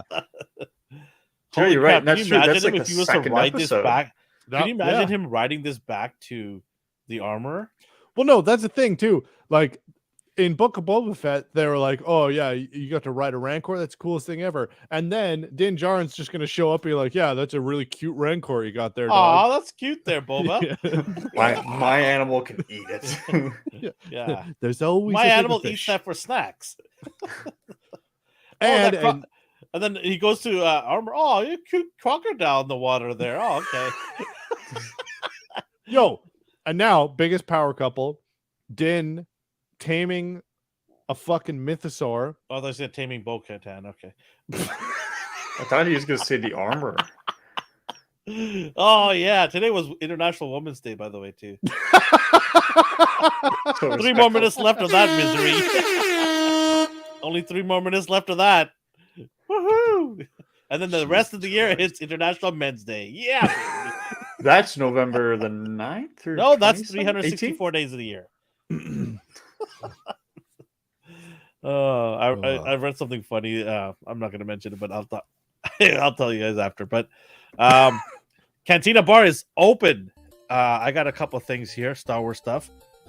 Oh my gosh, I love that song. I'm like, what's going on? Where do I hear this noise from my headphone from? You got background music, dog. Cantina Bar. I need to get my blue milk. First up, big news here. Big news. Kevin Feige and Kathleen Kennedy's Star Wars scripts have been started banging. Oh, what? Shelved? Have been shelved. Really? They are not going to make their movie. What movie?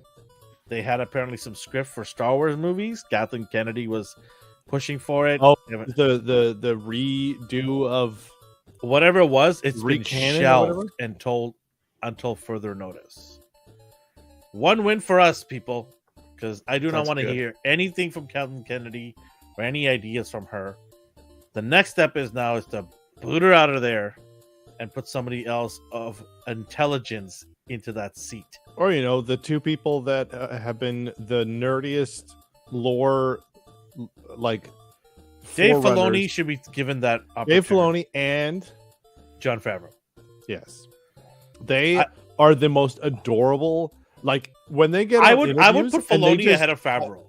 No, them as a pair, because they just argue Star Wars lore together, and those two push each other to be better.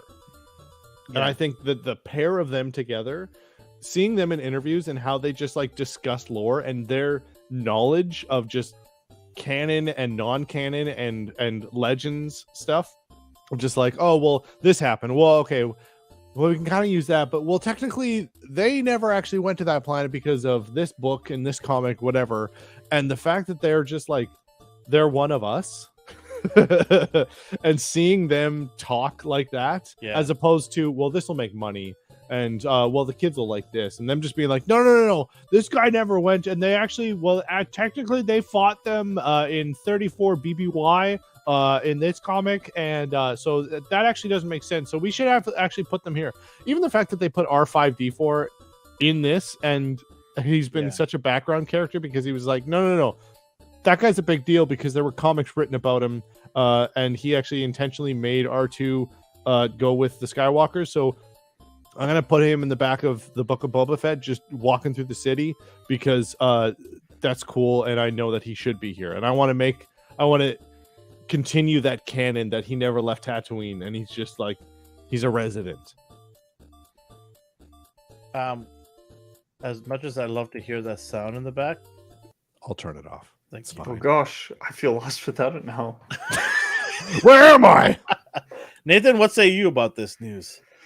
Do you know what? I don't know how to celebrate, but I'm sure there are many ways. By pouring more liquor into your glass. But honestly, that is good news. That's one step. I don't think it's for mankind.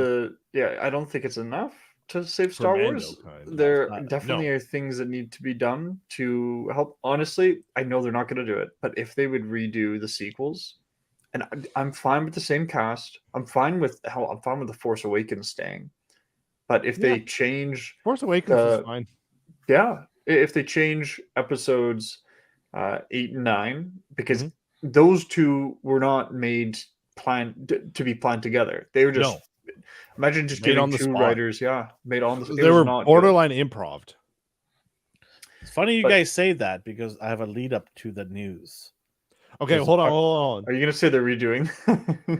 Well, there's been rumors that they want to redo and that they want to retcon the new trilogy, but the thing that complicates that, the biggest problem is the plot hole of somehow Palpatine returns, which is the most bullshit fucking writing thing that anyone's ever done, period, in history of man, I think.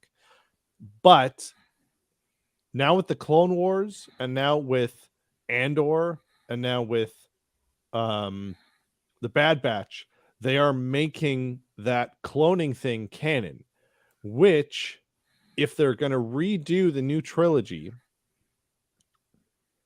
Palpatine coming back is a thing, or it's set up, and I think it can be made well, but the explanation of just somehow Palpatine returns, if they do that better, sure, but I don't know.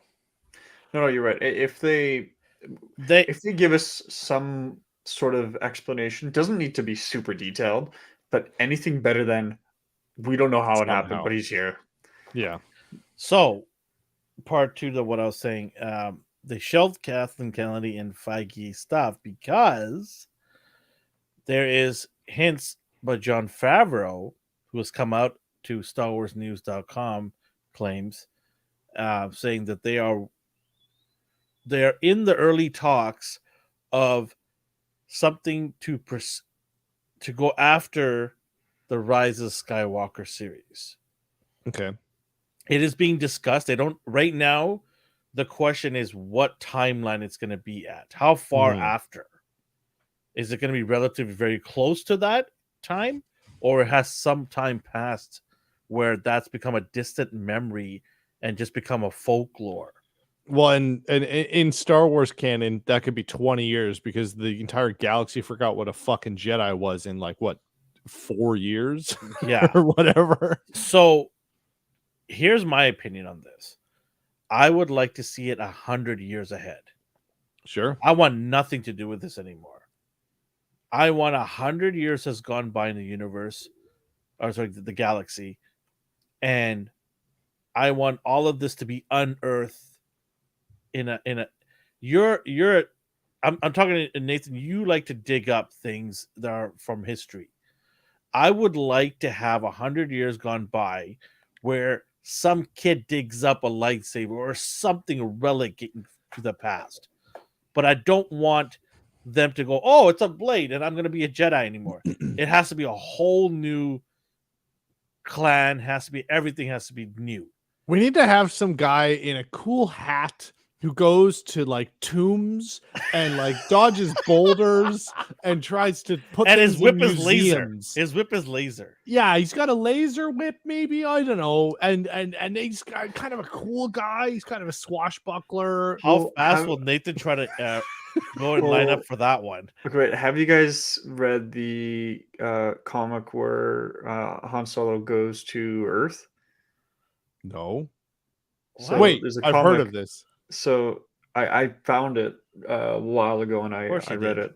Han Solo basically, I can't remember what happened. Something happens to something happens to the hyperdrive, and he heads to Earth. I bet something happened to your hyperdrive. But he heads to Earth, crashes, okay, and Han Solo dies. Now, obviously, this is no longer canon. I don't know if it was. I think it might have been. But anyways, Han Solo goes to Earth. He crashes. He dies, and this is a long, long time ago that he crashes. And far away, yeah.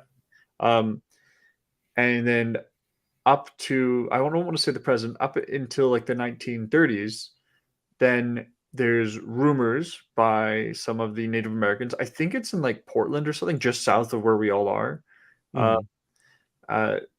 There's rumors of Sasquatch running around this ancient ruin. And it turns out Chewbacca. Oh, and that's so dope. Here's where it gets better. An American archaeologist heads over to it with his bullwhip and his fedora, and he manages to track down and find the wreck of this ancient structure, which is the Millennium Falcon. Yeah. And he goes inside and he finds the dead Han there, and he finds his. It's so weird, but he finds Han Solo doppelganger. Dead. Yeah. Like long multiverse skeleton double. Now. Yeah. But no skin anymore. Skeleton, so he doesn't know it's like him. He goes, this guy's got some good bone structure. Yeah. Would you guys be okay with a time-traveling Star Wars show? They've already done that. Well, they have. They've already established that, yeah. They have. No. I know they've established I was never it, a huge fan but of they've it. never used it in a movie or TV show. They have used it. In what? Rebels. Ahsoka. No. They don't use it. They just peer through it. And Clone Wars, do use it. Clone Wars as well. It's used. Yeah. When they visit, I can't remember the name of the planet, but the planet where the planet is the living force, and then they leave the planet. And even though, like, I can't remember how long it's been, like a couple days or weeks or something. I think it's like weeks that they're on the planet, but then when they return, it's like nothing happened. Yeah. But it clearly something did happen to all of them. They set in place time travel, and Ahsoka. That's how she. Because I watched Rebels, and at the very end, that's how she runs into Darth Vader. That's how she intercepts. They do change something. I can't remember off the top of my head, but they go through, because of the wills, essentially like a time warp, and they find like portals through dimensions. Or whatever. No, I know about that, but I'm saying what I mean is using it as a main thing in the movie. Like, this is what I'm saying. Like, 100 years has gone by. Yeah. Would it be okay? Would it be okay to use time traveling as a way to bring maybe an iconic thing back? No. You don't want that at all? That's just that you'd be messing with the canon then, right? Well, not only that, but then it just gets into like fucking MCU shit.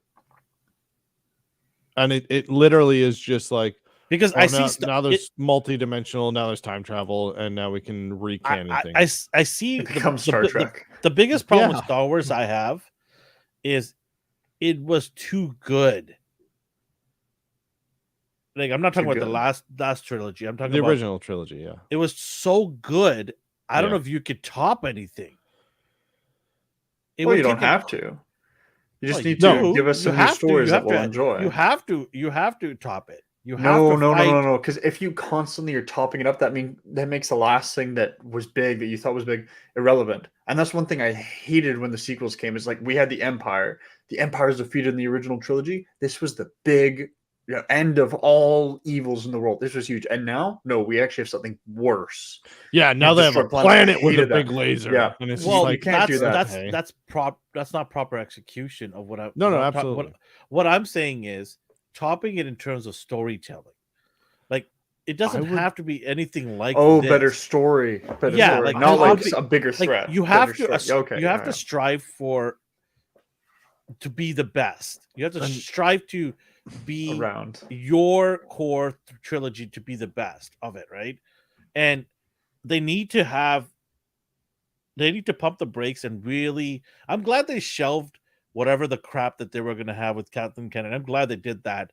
Maybe somebody's going, hold on, guys, here. Like, you guys need to sit back and realize we've already went to the top of Mount Everest here with this lore. And it ain't easy getting up there, because we tried it with this trilogy and we didn't even get to the base. Well, they tried it with the other trilogy, and it took it 20 years for people to be able to appreciate the things that they did do with it. And I was the perfect age when the trilogy came out. The prequel trilogy. When the prequel trilogy came out, I fucking loved it because I was a child. I was like preteens when episode 1 came out, and I lost my fucking mind. It was the coolest thing I'd ever seen. I fucking loved Star Wars at that point. I'd already been reading books and all that. Then when episode 1 came out, I thought it was the coolest thing ever. And then later, when I became older, I was like, oh, Jar Jar Binks is annoying as shit. And then now I'm like, oh, well, now like with all the fun stories in the background or whatever, I'm like, okay, he wasn't that bad. But now, like, I appreciate what the prequel trilogy did. The new trilogy is never going to have that ever. Like, nobody's going to, in 10, 20 years, watch the sequel trilogy. I don't even know what to fucking call it, but it will take whoever it can get. Let's say they get 50% of that magic back. That itself is a monumental achievement. I would argue that Andor did that. Andor, for me, was the perfect companion to a universe that I already love, and it's here. Let's not try and lure you in with flashy Jedi stories and whatever. Let's just tell you a story about a downtrodden motherfucker who's in this universe, and he is making his way through it, and he's getting fucked over constantly, and he made it through. And you already know how it ends. And it was the same with Rogue One. When that movie was coming out, I had the lowest expectations because I was like, I already know how this ends. And also, they're taking Kyle Katarn away from me, which is one of my favorite stories. They're retconning the Jedi Knight game series, which I fucking love those games, and they're changing that. Okay, this isn't going to be great. I came in, watched it, and I was like, wait, Donnie Yen's in here? He's a blind, like, force-wielding dude who's just going to fuck up a bunch of dudes? And then there's, like, a buddy cop movie, essentially, in there, and then Forrest Whitaker's in there, and he does terrible acting, but he's hilarious and entertaining. I want to tell you sorry, finish your head. Yeah, but I mean, like, Rogue One was a surprise, and it was off the beaten path of normal Star Wars big picture things. And Rogue One was phenomenal. And then they were like, we're making a TV series about Andor. And I'm like, I don't know anything about Cassian Andor. He seems like a cool dude. And then the entire series was a political drama thriller, which is like, I mean, we've talked about that, and I totally disagree with you on that. But hey, that's fine. It's what everybody likes. I'm cool with that. The funny thing you mentioned right now about this Johnny Yen, you said that? Donnie Yen. The more and more, like at the beginning when I heard about Rogue One, I absolutely despised it. I thought this was a cash grab, and it's funny. Solo was a cash grab. I 100% agree with you on that one too. Solo was a cash grab. There was some good points in it, and it was cool to see Darth Maul again in it, and that was the first live action adaptation of the animated stuff, so that was cool. But I 100% think that Solo was a cash grab. There were a lot of shitty writing things in it, but I meant to watch it the other night again, but I want to rewatch it. I might do it tonight because there are some good points in it. I think that was when Star Wars started realizing, like, okay, this is how we do something cool or something interesting, where we can do a prequel or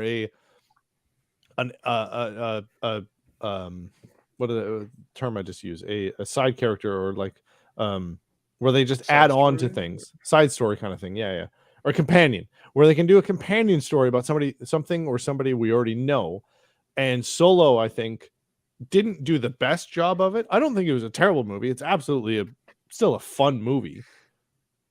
But I think Rogue One is when they first got it. And we're like, okay, this is how we do it. And then they went with Andor, and they're like, let's continue doing that.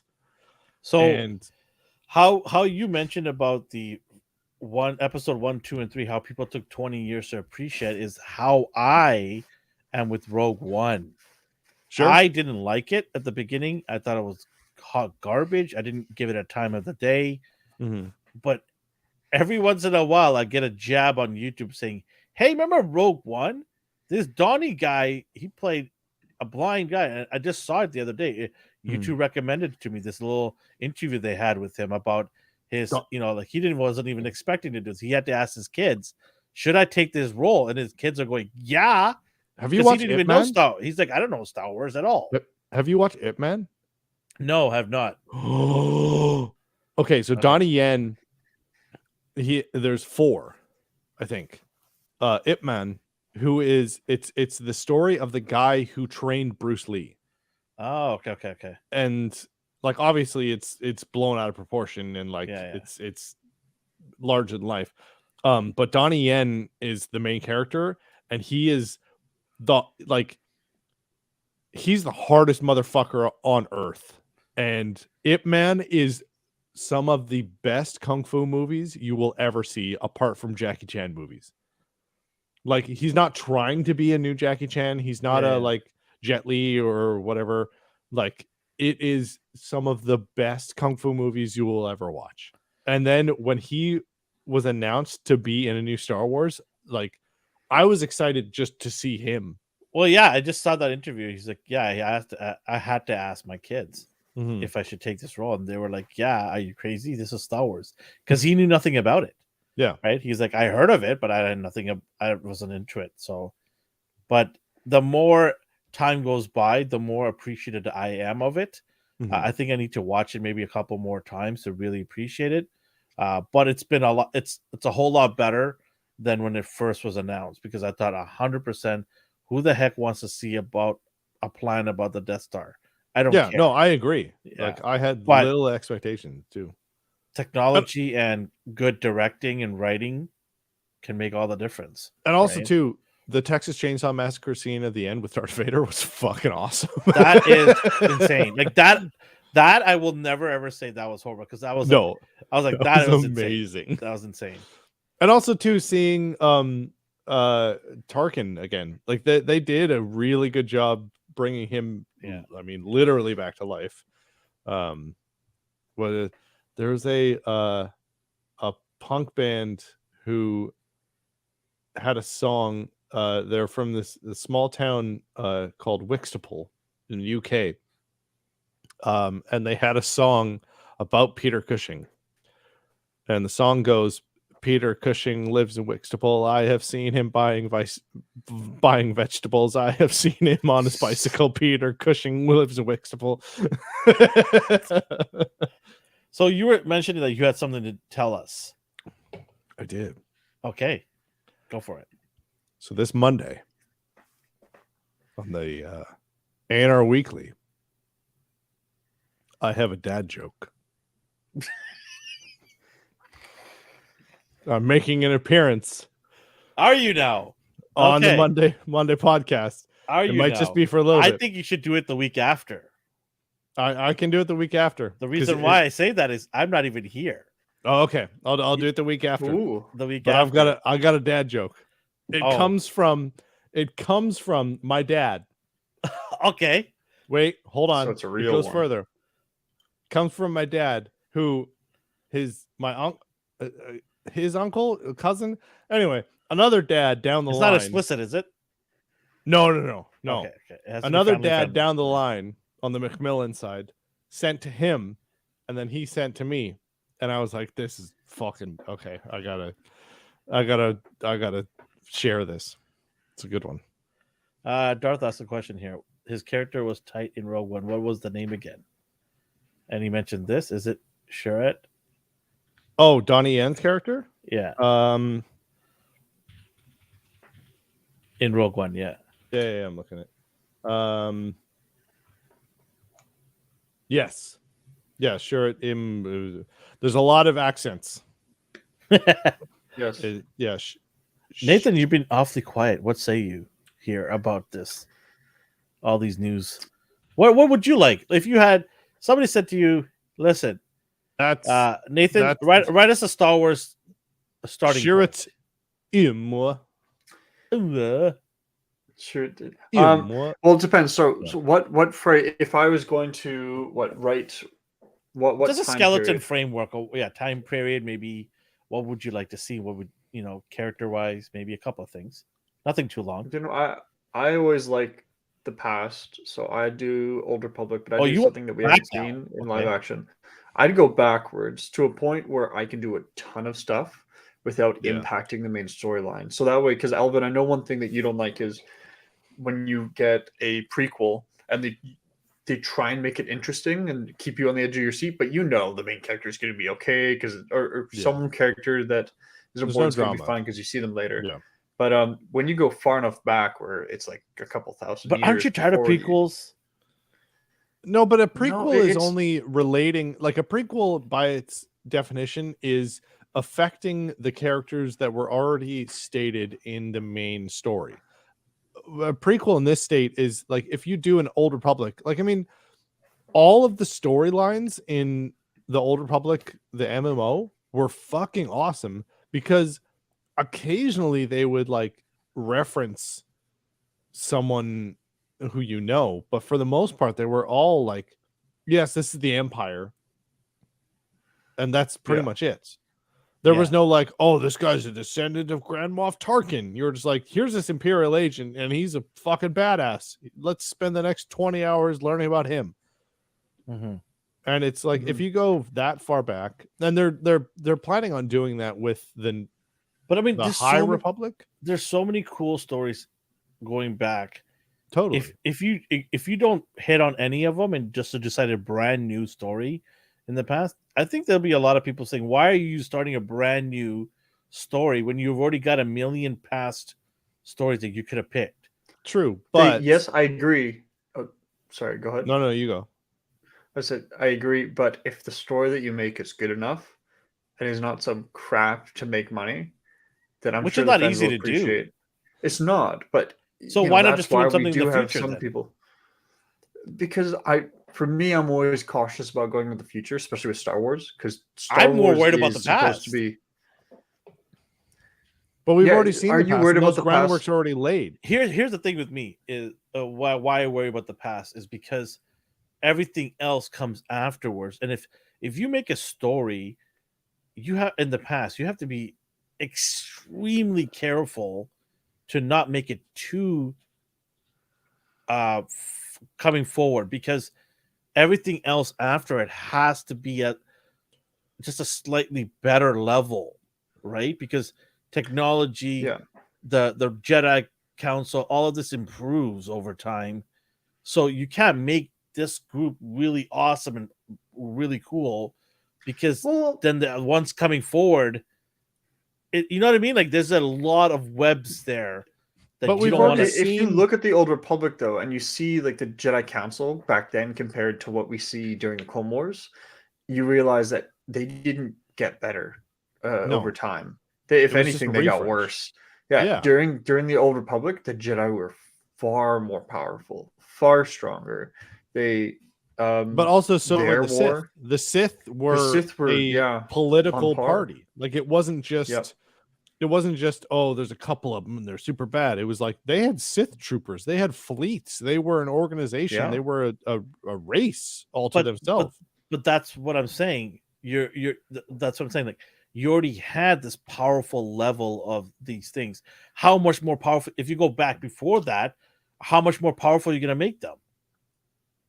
Darth Gutierrez, that's exactly what we're talking about. Like Old Republic and Knights of the Old Republic, like doing stories about the Sith and like their organizations, like those would be fucking sweet. But like when we're saying if you go into the future, all it's gonna do is essentially be the same thing.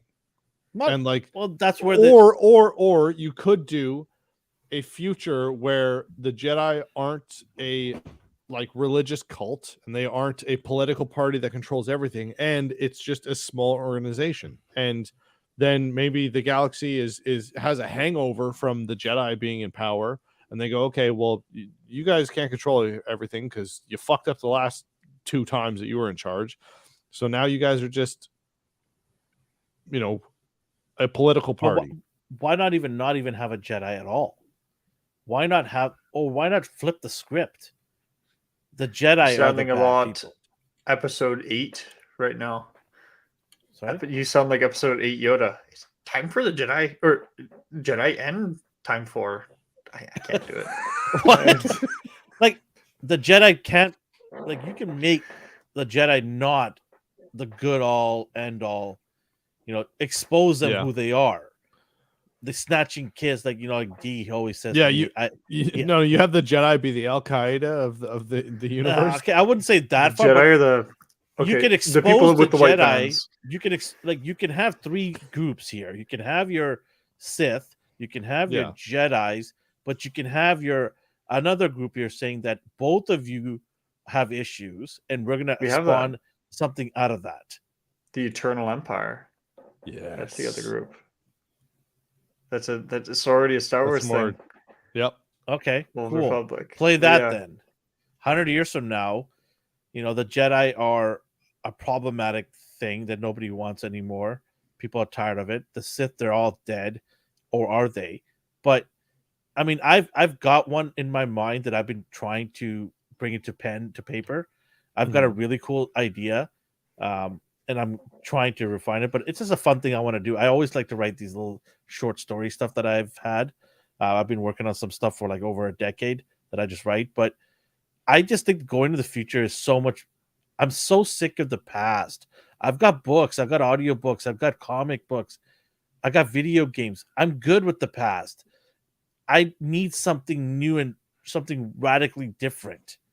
I need something totally that's out there, literally out there, right? So, and it doesn't have to be related to what they've done in the last 20, 30 years in film and movies, in TV shows. It can be totally something different. It doesn't have to have that, right? Hey, I got a message. Hey there, we're reaching out to you today because we believe your passion for Gothic fashion aligns perfectly with our brand, and we'd love to send you some products for free. Is this related to us? No, I just got a message, and we're talking about dark shit because we're talking about Sith. Anyways, I just think the meddling with the past it's become, to me, boring. It's like I already seen it and I heard it. So there's 2 different. This is my opinion on it. That's all. There's 2 different variations of the past. There's the Old Republic, which is if they do a movie or a TV series on the Old Republic, they have to touch on Revan. Oh, absolutely. And that's a dangerous thing. They're all dangerous. Unless they go and Connor Reeves as Revan. Hold on, who's Connor Reeves? Keanu Reeves. Keanu. I always say his name wrong. Sorry. No, I think he's perfect. I never thought of Keanu Reeves. Holy fuck! Okay, if they cast Keanu Reeves as Revan, then it's going to be the best fucking TV show that ever happened on the face of the planet. I don't think he'll do a TV show. I don't think so. I don't think he will, but that would be so good. He's never done a TV show in a long time. I think he might. What was the last show he's ever done? When he was young. I think it was a comedy. Look it up. But I can't even imagine him in a comedy. They could do see, this is what I'm saying. You want to go back in the past, great, but you got to hit on one of the stuff that you already done. And make it into a movie. I don't think you create a brand new thing. You're just gonna piss off a lot of people saying you have Revan, you have Darth, name of some of the Sith. Malgus. You have all these cool characters that we want to see come to life. Honestly, why are you creating something all new again? Okay, well, then you should take a page out of the Naughty Dog playbook, and you get the people at BioWare who fucking wrote the Old Republic stuff, and you get them to write the show. You get them to be a producer, but make director, it a big whatever. budget show. Throw some money into Absolutely, it. And I think then you can bring Keanu in there. Hey, Keanu, I know you don't do TV shows, but we're gonna pay you like a movie. This is Star Wars. They got a lot of money. At this point in Keanu's career, John Wick is it right now, and he might as well say, you know what? I'll sign up for it. It pays me the same. I'll do it. And speaking of John Wick, Chapter 4 is coming out in 20 days. Have you guys seen all the John Wicks? I haven't seen any. Love it. Are you serious? What? I haven't seen any. Screw the movie that you're telling me to watch. Watch John Wick. Wait, where's I know.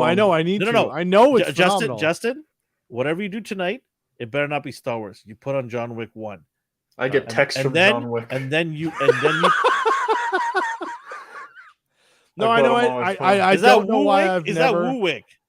This is John Wick. This is like right now. I'm part of like this game thing where he sent me like coordinates, latitude and longitude. Contracts not in effect. I don't know why I've never seen a John Wick. I cannot believe you have not. Please. When did the first John Wick come out? Over a decade ago. The first one is so good, and it's not like they get worse. They're still great. Like the second one as well. I know. Of the three, I will say the third one was the weakest. But the first two are bangers. They're bangers. No, I know. I still spend most of my don't watch anything today except with John Wick career on the internet. I have seen nothing but John Wick clips. I know it's the fucking like greatest action movie ever, and I don't know why. It's more than that. Is it on Netflix? Is it on? You have access to it. You have access to it. Is it on Netflix? Please, or Amazon? You know what? I also have Amazon. I haven't seen. Oh my god, Darth Gutierrez! Stop what you're doing at the museum. Stop what you're doing at the museum. Go watch John Wick.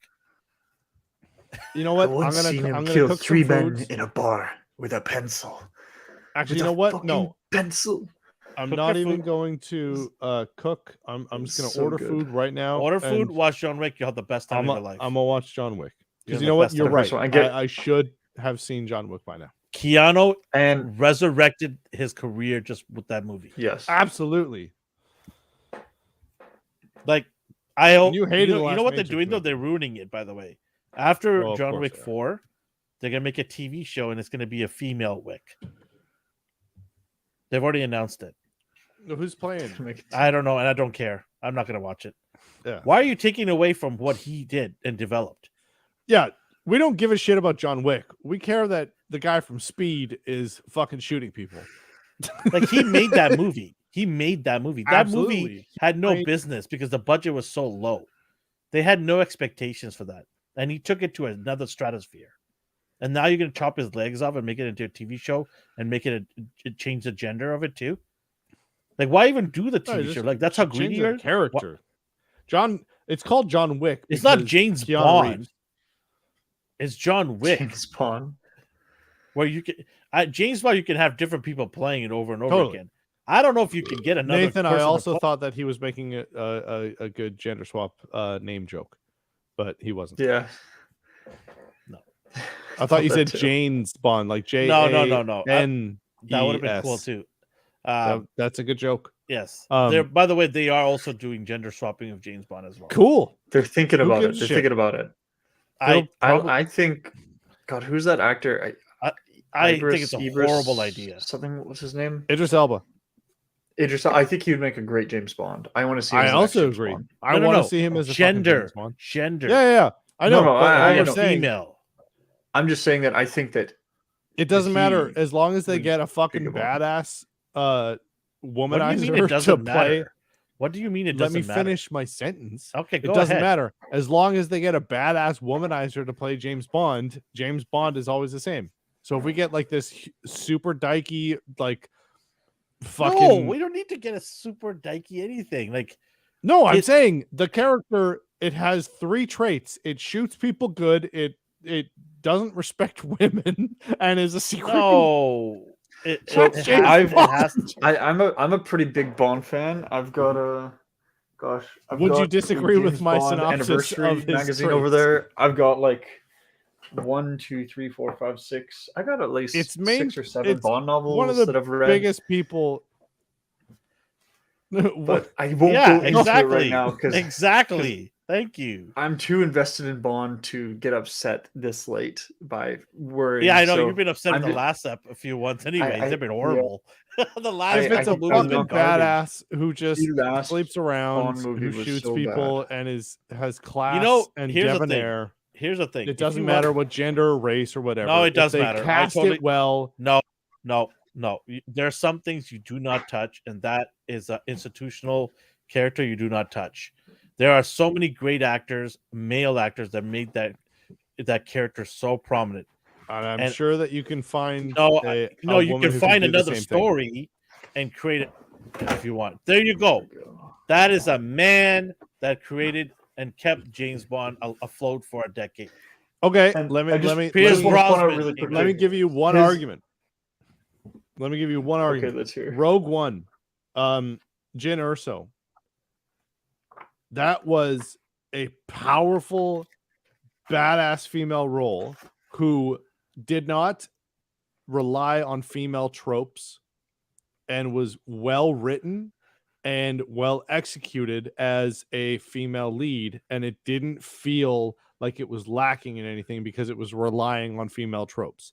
So when you have a good writing team and a good character development of a female character, create a good new story with a good new... Of course, there will always be a new story. No. What I'm saying, see, this is the part where you're not understanding me, is what I'm trying to say is there's a legacy of men that played this character, and I want it to be kept that way. Sure. I have zero interest in a woman. Different? Yes, it does. How? Because it's not a man playing. Agent. It's a man. It's an agent. It's a number. It's 007. It's a man that plays as an agent. Yeah, 007 is a man. It's an invisible agent that nobody knows. It's a secret agent. It's a man. How does it symbolizes manhood, and they should respect that. That's it. Not everything. It symbolizes an assassin that works for the government. I'm so sick and tired of. I'm being devil's advocate here. Like I love James Bond. I know, and I'm saying that whatever you're gonna say is not gonna change my opinion on. I'm not trying to. No. But what you're saying is everything that a man has created should in the movie industry should be taken away by a woman. What? No, that's not what I'm saying at all. Well, it sounds like that because here's the thing. I'm saying James let me Bond, speak. Can I speak here for a second? Yes. I'll let you speak. I let you speak for a while. You always let me speak for a while. I know. But what I'm saying is I don't want what a bunch of great men actors have created over 50 years to be then automatically just given to women to run with it. What I would like let me just finish one thing here. What I would like to see is women shows and women movies have that. Charlie's Angels was garbage. Exactly.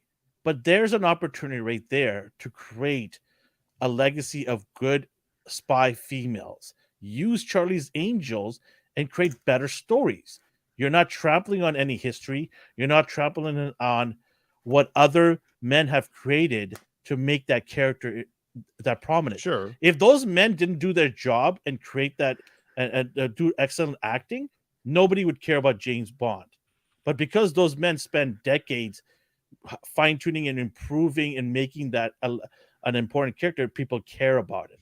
It's the same thing with anything that a man or female does. There are a lot of female characters. She-Ra, for example, the alien, what's her name? Sigourney Weaver's character. I don't want a man to go take her spot and say, I'm the new alien. You know, like, I don't want that. I want, you know, male and females to, like, this is what Hollywood's getting it wrong here, is they just want to swap out. Like, I don't disagree with you there. The new Indiana Jones, I'm really worried about that because there's some leaks coming out saying they're going to Indiana Jones is a person.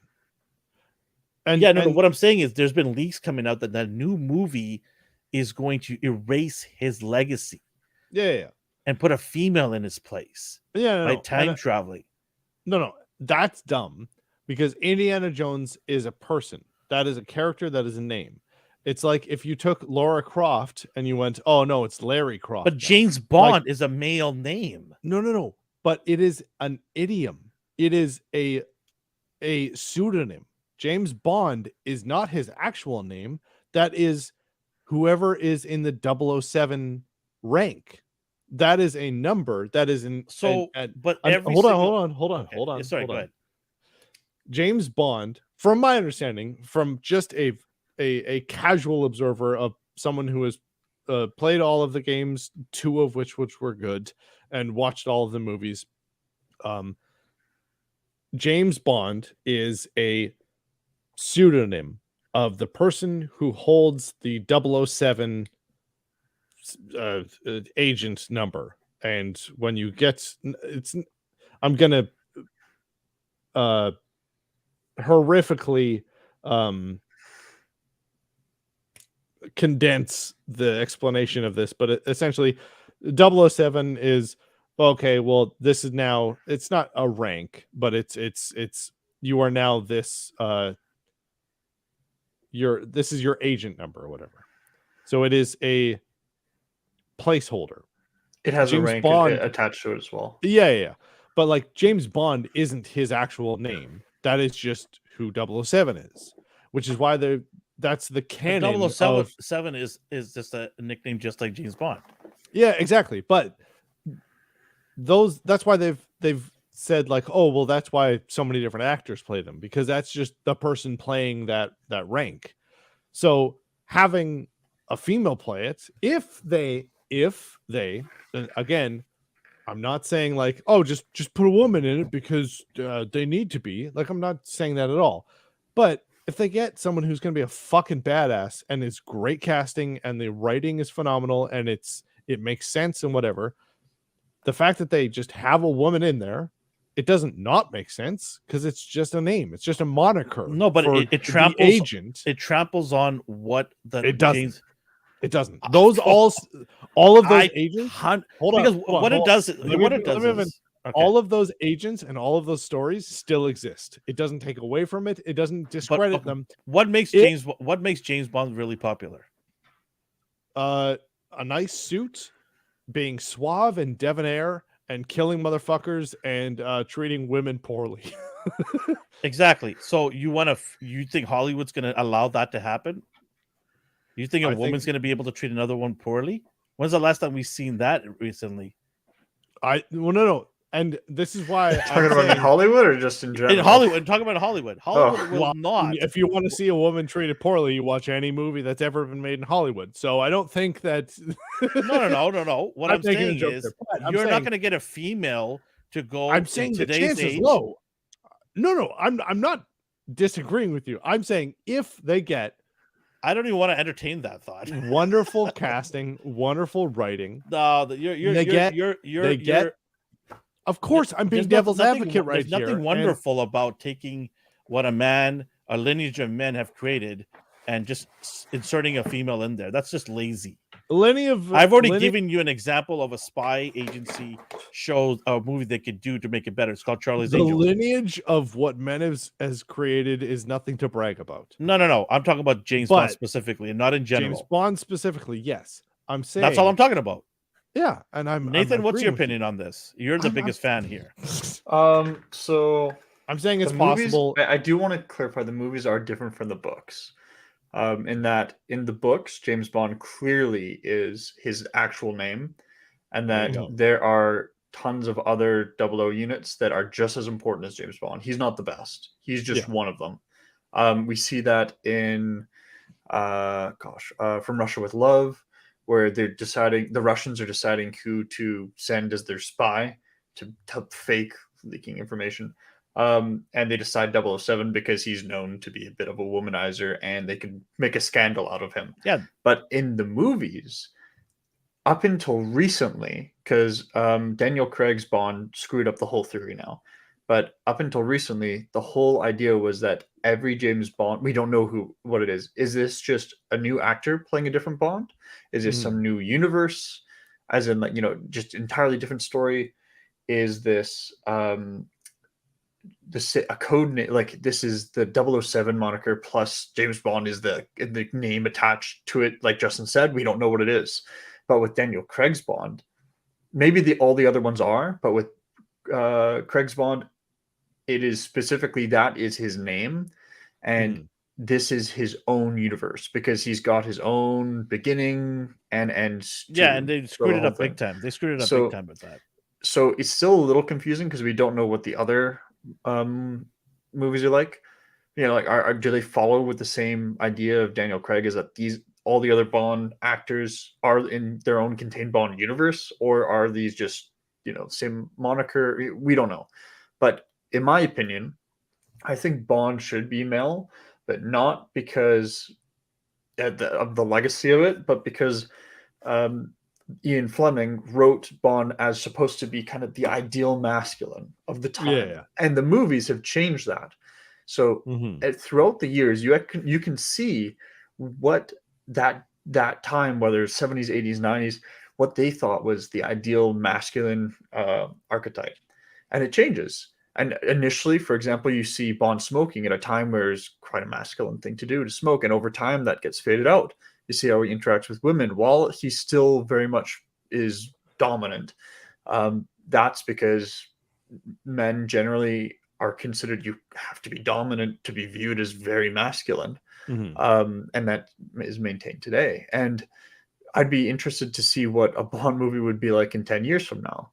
But, God, I already know what's going to be like in 10 years, and I'm not even going to watch it. Honestly, I think there's going to be a huge pushback because, like, I know we don't want to get political here, but, like, there's been a huge push from the left, and I will call myself like a centrist at worst, moderate, and a leftist at best. But, like, the push from the left has been so fucking aggressive to the right, and we're seeing now in the last couple of years a huge pushback from the right, and because there's extremism on both sides, and there's been complacency, and I'm talking about entertainment and the world in general, but, like, there's been complacency on both sides, and there's been extremism on both sides. So we're starting to see, and we're seeing this a lot in entertainment with the whole. But that's the problem, though. We shouldn't see it in entertainment. No. But it's just day-to-day life. Political ideas should not be in the movie industry and TV shows. But it always has been. It always has been. Not really. But we're seeing now, like, Star Wars wasn't very political. Yes, it was. It's a fantasy. It absolutely was. It was a push against fascism. No, it was, but it's fantasy, though, right? It was, but we're not going to have people fighting with lightsabers on the streets. No, but Gosh, I think you both are right, but you don't realize it. I'm not trying to be mean here, but, like, no, that's fine. It's both political and non-political in the sense of, taking an example, the original trilogy. It's political in the sense of, Justin's 100% right. It's attacking fascism, but it's not like a modern talking about modern. It's politics. Fantasy. Yeah, it's talking about something that happened a little while ago, something that's a bit more. But it's got general. magic, Jedi forces in there, stuff like that. Sure, but it's essentially just fighting Nazis. Like, that's what Star Wars is. I get it, but it's like the amped up 100. Absolutely, right? It's amped up 100. But that's what we're seeing on the reverse. What we're seeing now is, forget the fantasy and stuff like that. Let's let's push these ideas in it, whether it has a history or not. We're gonna still push our ideas in it. No, but I'm saying that like was this happening. Whole inclusive and inclusion nonsense. I'm getting a little bit sick and tired of it. Everyone saying absolutely. this, right? But I'm saying that was happening in the original Star Wars, for example. We are like Star Wars was an extreme version of, in the 70s, you weren't having to deal with Nazis every day. Like that had already been done for 20, 30, 40 years. Like, I mean, obviously there was some remnants of it, but like a giant space corporation that is enslaving people and killing off the resistance. Like, oh, well, that's not happening. That had been happening forever. But that is a huge, like, ramped up version of World War II. But now we're just putting in space, so it's slightly different. So now the new Star Wars that came out, well, now the woke version is now here's the thing, we have to accept. No, hold on. We have to accept this, and these are all. So now we're just seeing the left idolizations ramped up to 1,002. But there's a key thing, it's a pushback of both, and that's what I'm saying. Now we're seeing extremism trickle in. There's a key thing that you're missing in that. I do agree in some aspects of that, but there's a key thing there. The Star Wars original movies were 40, 50 years after the World War II. It wasn't present time. What I'm saying is Hollywood right now is reacting and moving pieces on present time's problems. Yes, and but it's trying to be the solution. It's trying to be, hey, come watch our movies because we're going to tell you how to be perfect. We're going to tell you how to take the left and the right, and we're going to make sure that this is the right way to do it. And that's the problem. Like Hollywood should butt out of what's going on in our world and just make amazing movies for us to escape it. But that's always keep it simple. There always needs to be a reference to something that's how they connect with an audience.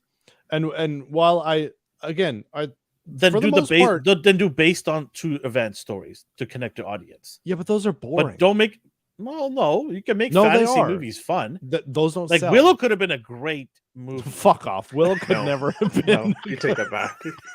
I'm I'm saying, so sorry. I take that back. Like movies that sell are because they can connect with an audience and they need to hit a topical. And it boils down to the same reason why certain things go viral on Instagram or TikTok is because it connects with an audience and they can relate to it.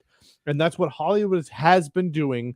And we say Hollywood as this like amalgamous, like fucking entity, but all it is people with money trying to connect with the biggest audience, and they see in the headlines, they see in social media, they see all these things where they go, okay, well, people are yelling about this. Okay, how can we put out a movie that will bring in millions of dollars about this thing that people are fucking getting mad about in the quickest amount of time?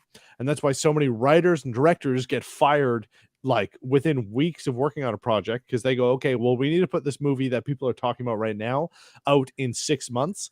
You want to do some artistic stuff and take your own vision? Fuck off. You're off the project. We need to hire this guy that this studio is now giving us, and he will say yes to everything that we are saying because we have this vision. We need to say these things. This movie needs to come out in 6 months.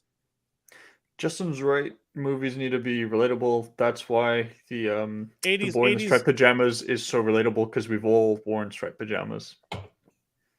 I rest my case. I think Hollywood is in a really bad shape right now.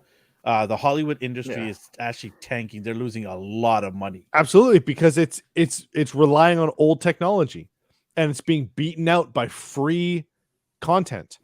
YouTube put everyone on fucking like watch because they were like, wait, people now have access to whatever they want. But YouTube, for the large part, has been entertaining. Hollywood's not been educational. Mr. Beast, the largest YouTuber, is entertaining. Yes, but he doesn't take any sides. Teaches you how to be a better person. Yes. But it doesn't take any sides. It doesn't put any ideology or political agendas into it. As he's someone that you could argue everyone watches, but the stuff that people watch. Thank you.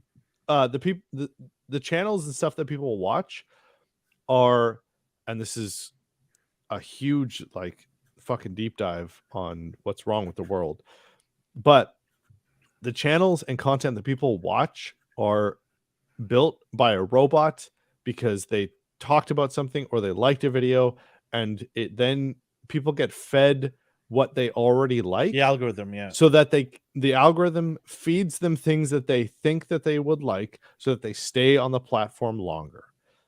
And movies are not that. And that's why they are losing money, is because our generation and the generation younger than us, they don't have fucking time to like, oh, maybe I'll give this movie a chance. Maybe I'll give this TV show a chance. They're like, if they see a trailer and they go, that looks like shit, they don't pay attention to it, period. They do not give it eyes. They go, I have 5,000 other fucking things that I can pay attention to for free and immediately right now and digest. And if it's not something I like, I click off. And it's that immediacy that Hollywood will never get a grasp of, because it needs engagement, it needs investment, and people don't want to invest in stuff that doesn't come free. And honestly, in 20 years, movies are going to be dead because you have to pay for them, you have to invest in them, and streaming services. And that's why like Netflix is just pumping money into shows, just because it's like, well, we already have this audience and we need to make the first season the best thing that anyone's ever fucking seen. And if people are interested, we'll immediately greenlight you for a second season, because that's giving eyes to our platform. And that's a big reason why wokeism in film is a big hot topic thing right now, because there's a lot of people that want to get angry about something. And if there is drama and articles that are being written about, oh, this movie's being too woke, people who are interested in that and who want to get angry about something will watch it.